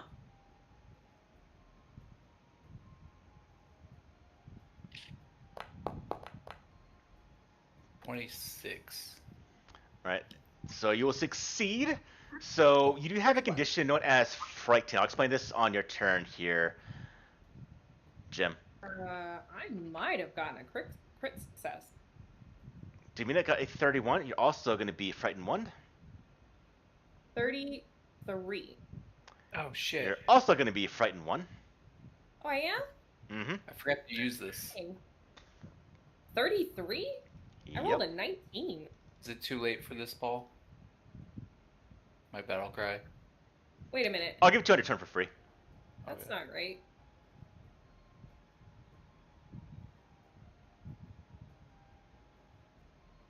$31. Math is so hard. Still a failure. Olaf, what'd you get?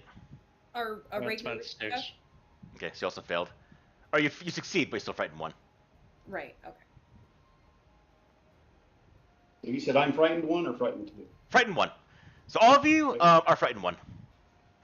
Okay. So I made myself a beacon. I'm gonna cast Vision of Weakness on the dragon. I start to look a little. The bones start popping out. Curse has taken form. And it has no weakness. The foul smell increases with that curse. Just saying. Okay. And then I am going to. Oh boy, oh boy, oh boy, oh boy, oh boy, oh boy, oh boy.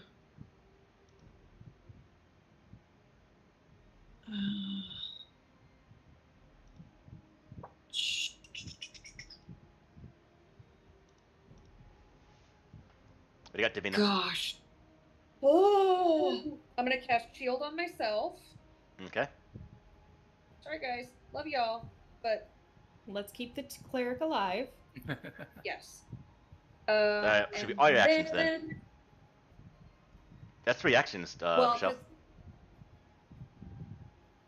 Well, because my first beacon was 3.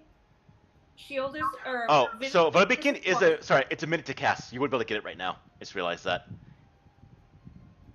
The shield? No, the Vital Beacon. It takes a minute to cast. Oh, okay. So then I'm gonna take that back. I wouldn't have had that. I should have said earlier what I was thinking, which was that I would have had it every day popped. Go away.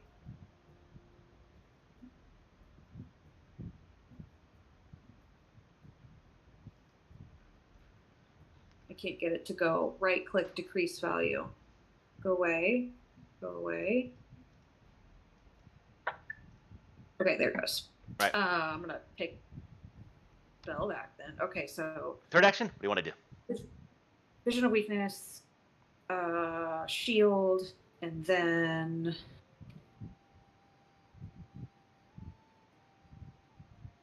frick. I'm going. Is it who's closest to me? Anybody that I can touch? No. Cool, Olaf. I mean, they're all technically the same distance up to you.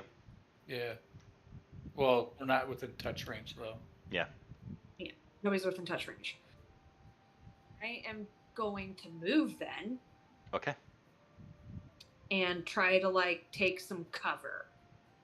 Okay. If I can. Like, I don't know.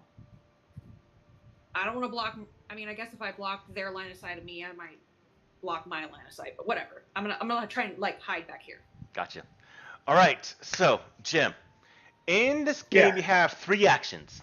You know, everything does 1 to 3 actions. There's some free actions. So, like moving is an action up to your speed. Attack, casting a spell. So, on your turn, this dragon, 15 feet in the air, just blew its breath weapon against all of you. What do you want to do? I want to hide. Okay. I want to hide and potentially, sneak attack this guy sometime. Okay, so first thing you gotta do is you have to get to a place that it can't see you.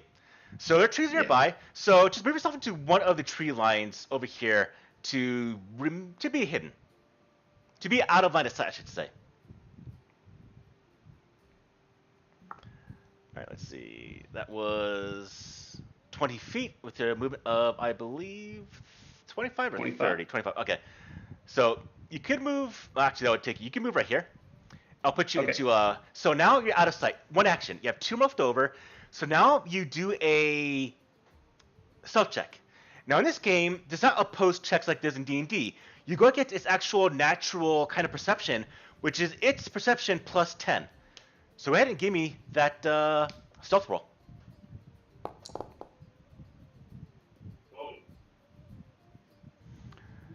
All right. Now, you'll see frightened. So a condition of frightened is one of those things that will affect all your stuff in that roll. Because you are feared by this dragon, you do have -1, so it goes to a 23.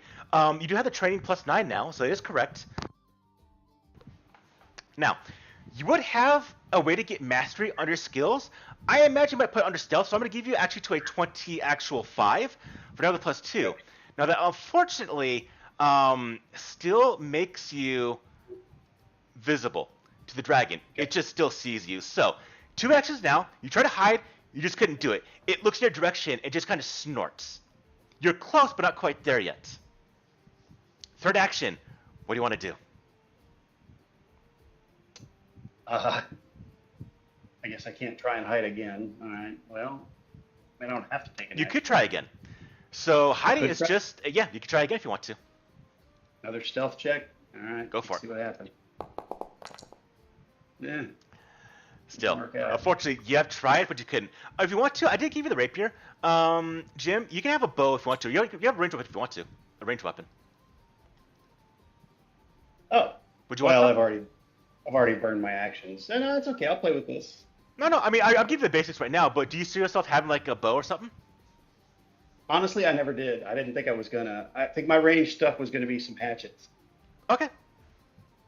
So you want throwing hatchets? Yeah. All right. We have throwing knives.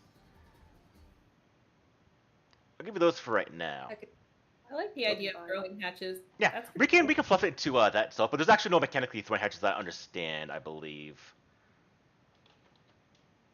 Let me see. Wouldn't hand axes count as throwing axes? I don't think I can handle those though.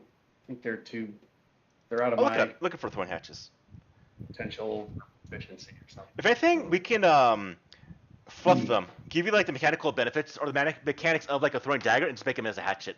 But I'll look that for next time, see if it actually is a throwing hatchet. All right, so Fletch, you've done 3 actions. Oh, cool, it's on you. Olaf, you're on deck. I have 35 feet of movement. Can I get up to him? Can you climb? Can I? Do you have a natural climb speed? Let me ask that.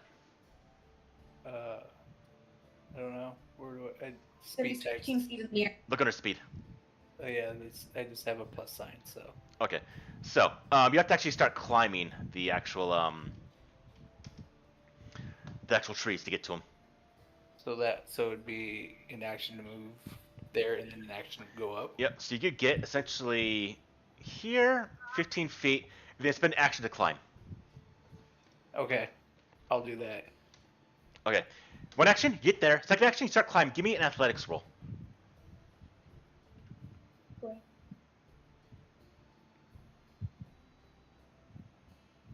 23. All right. Wait, no. 22 because plus 14. That is a success. So you do move up 5 feet.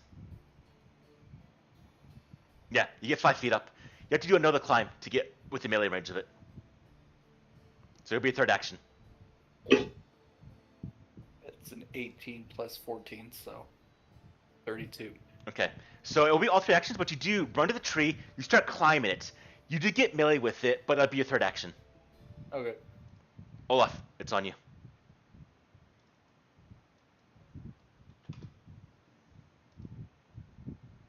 Oh, question, Paul. Yeah. So I have sudden charge. Would that come into effect here? No. Okay.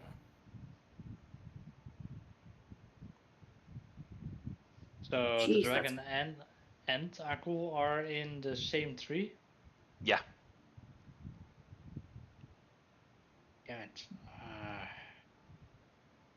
Well, cool. You climb the same tree or one next to it? Huh? Are you climbing the tree that it's on or one next to it to get within melee range? Whatever one I could get to him. Okay, So- then yeah, the one underneath him. One he's actually on. Okay.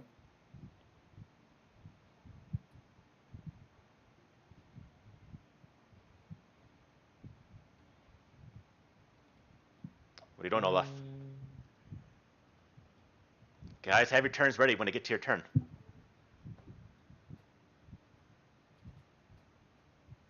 So, Freya, think about your actions right now. I want to move, but I can't move at the moment. For Why not? some reason. Make sure you have the actual selection on the left-hand side. I do have that, but for Where do you some wanna move? reason it doesn't.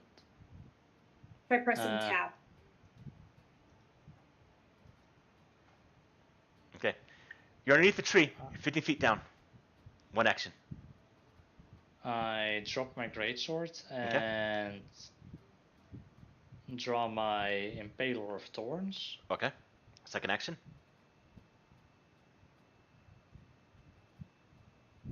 Let's see. It's a new one, huh? Yep, it's a weapon you got from Zenisha. That's right. Can I reach him with my weapon because it has reach, but 10 feet, not 15. You're too far below.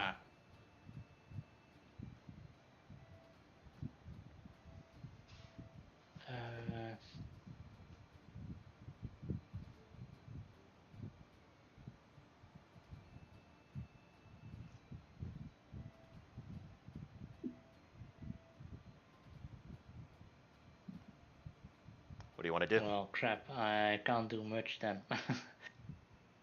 Start climbing the tree. Ooh. Let's just say, climb a tree. Oh, Paul, I forgot to do that battle. Good cry. luck intimidating a dragon. Yeah, go for it. Alright. I'm just gonna try to intimidate it then.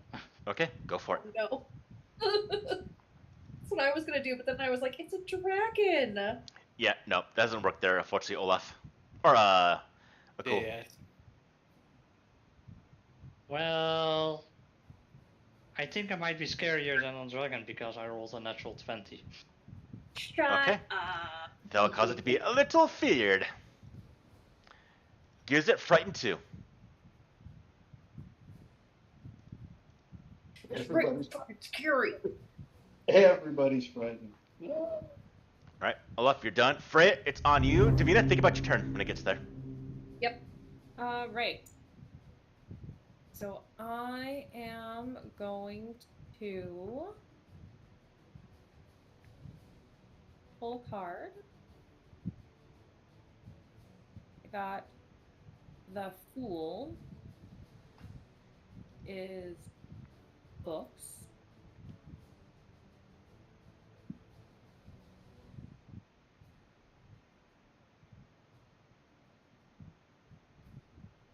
So it's going to allow me to make a recall knowledge about the target as a free action, using your spell attack roll to make the check. Okay. And books is not my hero omen, so I do not get the bonus. So not too bad. 26. That will be a success. What do you want to know? Its lowest saves. Has no weaknesses. Has immunities though. Lowest save. Its lowest save is combination reflex and fortitude. Reflex and fortitude. Okay. So then that happens as I am casting this. All right. Moonlight Ray. I think I'm within range, right? Yes. 120. Oh yeah. You're most definitely within range. Oh, I rolled good. 30. Okay. So the blast comes out and strikes the dragon for 30 damage. No. 30 to hit. Ah! 30 to hit. That We'll would take the be 30 a damage. hit. A hit. Okay. All right. So it's going to do 5d6 cold damage. I doubt it's a fiend or undead, but if it is, it does No. additional damage. So let me get my d6s here, which I already had set aside. 5d6. It's not too bad. 6, 10, 12, 14, 15 cold damage. Okay. And it says the raise cold damage is silver damage for the purposes of weaknesses, resistances, and the like. So if he's resistant to cold damage, it'll be silver damage. That. He is not resistant to that, unfortunately. So, or weaknesses. So he just takes 15 damage. Okay, and then is it dark in here at all? It's no. There's enough canopy for a lot of trees, especially him breaking down trees. There's light in here. Okay, well, it would light it up in here if it were dark. Okay, well it's definitely lit up now. All right, and then I think that I'm actually going to move back. Can I move through these trees here? You can, yeah. All right. Bushes. I'm going to move. Oh, I guess my attack would have been a 29 because I'm feared. Would that still hit? That'd be a miss. No, shut up, Paul. I'm serious. Are you serious? Dead serious? I'll let it go. Where I did it. All right. Well, if it misses, it misses. No, I'll give it to you. You'll need it. So the dragon now, Oh God. it does see Olaf and just goes, "You want to try as well." And it moves down, its snake-like body just moving it down, and it goes to bite you, Olaf. Do I get an attack of opportunity since he moved? In my area? Wasn't that a thing? I guess theoretically, yeah. Would I get it as well because he moves down towards me? Yeah. Oh shit. Oh shit, honey. Zero. I'm under kitty law. Natural 20. But I'm under kitty law. I actually gotta look at this. I'll don't even believe know you. what that- Okay, Look. here's the question. Kitty. I climbed. So, I pulled it as two-handed, but I climbed, so I'm gonna make it one-handed because that makes sense because that's climbing. Yeah. All right, so let me see what this is. So 48.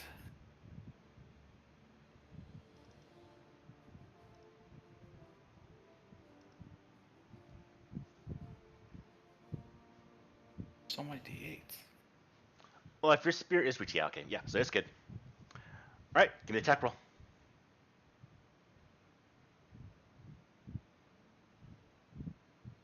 Don't you bite me.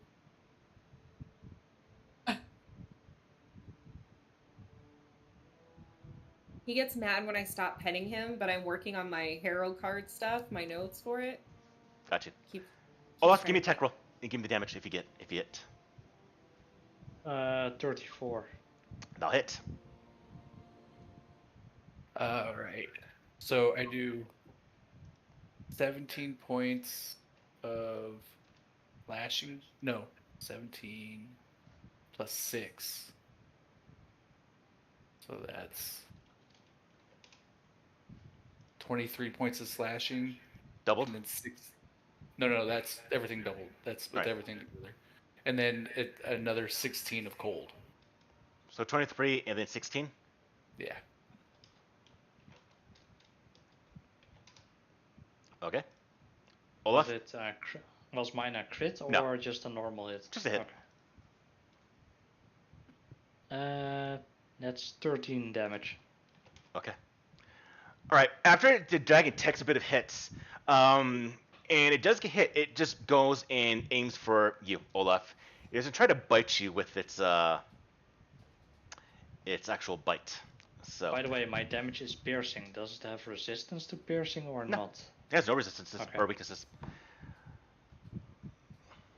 All right. It comes in and it does bite the upper half of Olaf. Oh boy. All right. So 17.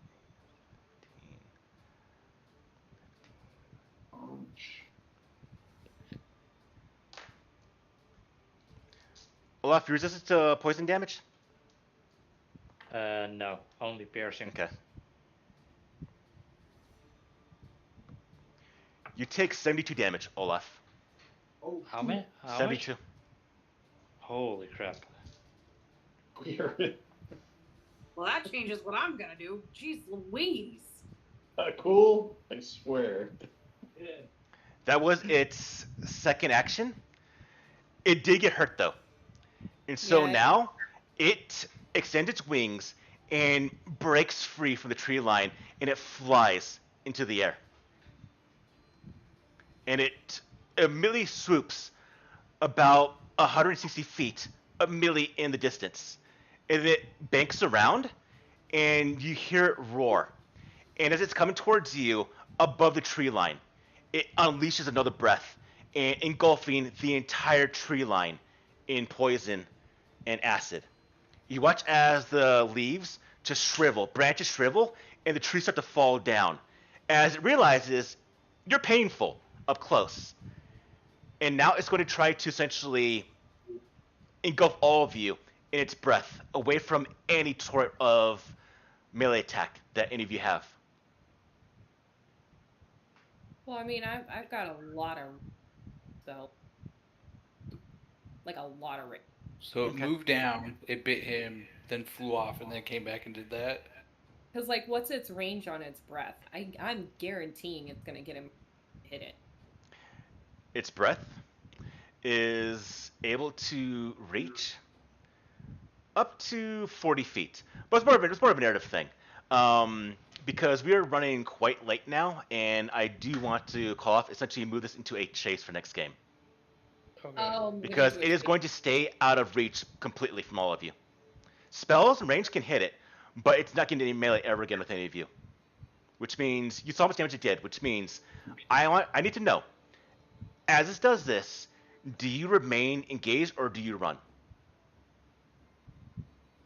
Davina, if I can, I'm gonna cast my Sanguine Mist at its face, that 10-foot circle where it can't see us outside of it, Yeah. and I want to yell, run. I will help with that. I will do Obscuring Mist. If we're trying to get away, I will help Davina and also mist us. We'll double mist. Okay. And So as you do temporarily blind it, and it roars, I'll continue. You do watch as the leaves and everything around you just shrivel and die, and it just leaves a swath of destruction moving incredibly fast towards all of you, while Olaf looks nearly dead from being almost bitten in half. I'll jump down, grab Olaf, and then run into it. So that's actually kind of cool. So Davina's mist blinds it, and obscuring mist obscures us. And So you all start running like hell. Mm-hmm. And that is where we'll hold off today's game. Running from a dragon. If Olaf didn't get so messed up right there, I was gonna show him what a real breath weapon was. Oh my Oh. god. I told you Olaf TPK'd us, or a cool TPK'd us because he picked a fight with a dragon. We're not dead.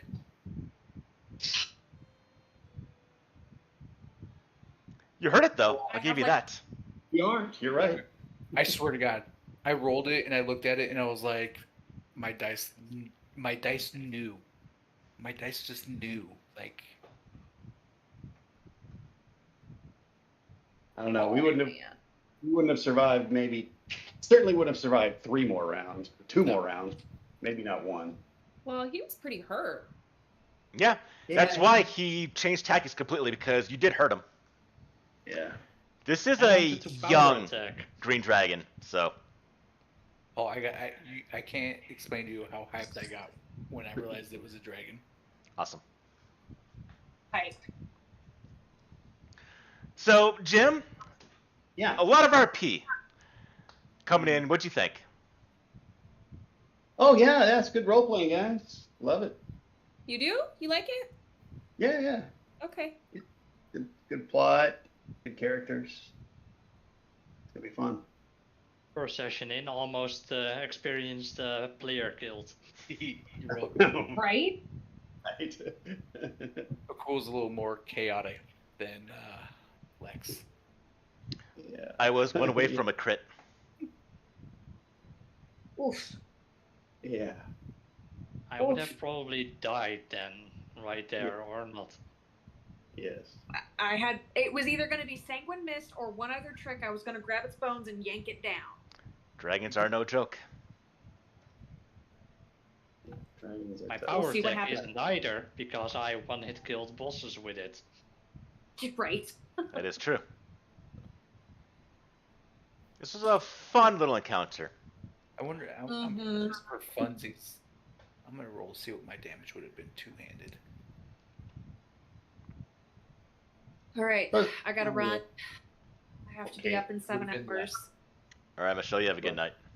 Yeah. Good night, Michelle. Peace and chicken grease. I'm gonna go as well, since I have to wake up in less than 6 hours again. Okay. Good luck with that. Later. Alright, good night. Yeah. So I got this thing. I'm gonna put it. Did I put it in? It says recall knowledge. So, it's one of the abilities we can do where essentially, it's what you saw some of them do earlier. You can essentially try to earn information about the creature, the monster, and it lets you know its weaknesses, resistances, as well as saves, to better know how to fight the thing. So what mine says in my mastermind bracket, it says if I successfully identify it, then it's flat-footed against my attacks. until it So started- flat-footed means it has -2 to its AC. So Okay. one thing about Pathfinder 2 is that I didn't explain to you a minute, so I apologize for this, is critical hits. So like in D&D, a critical hit, actually I need to end the stream.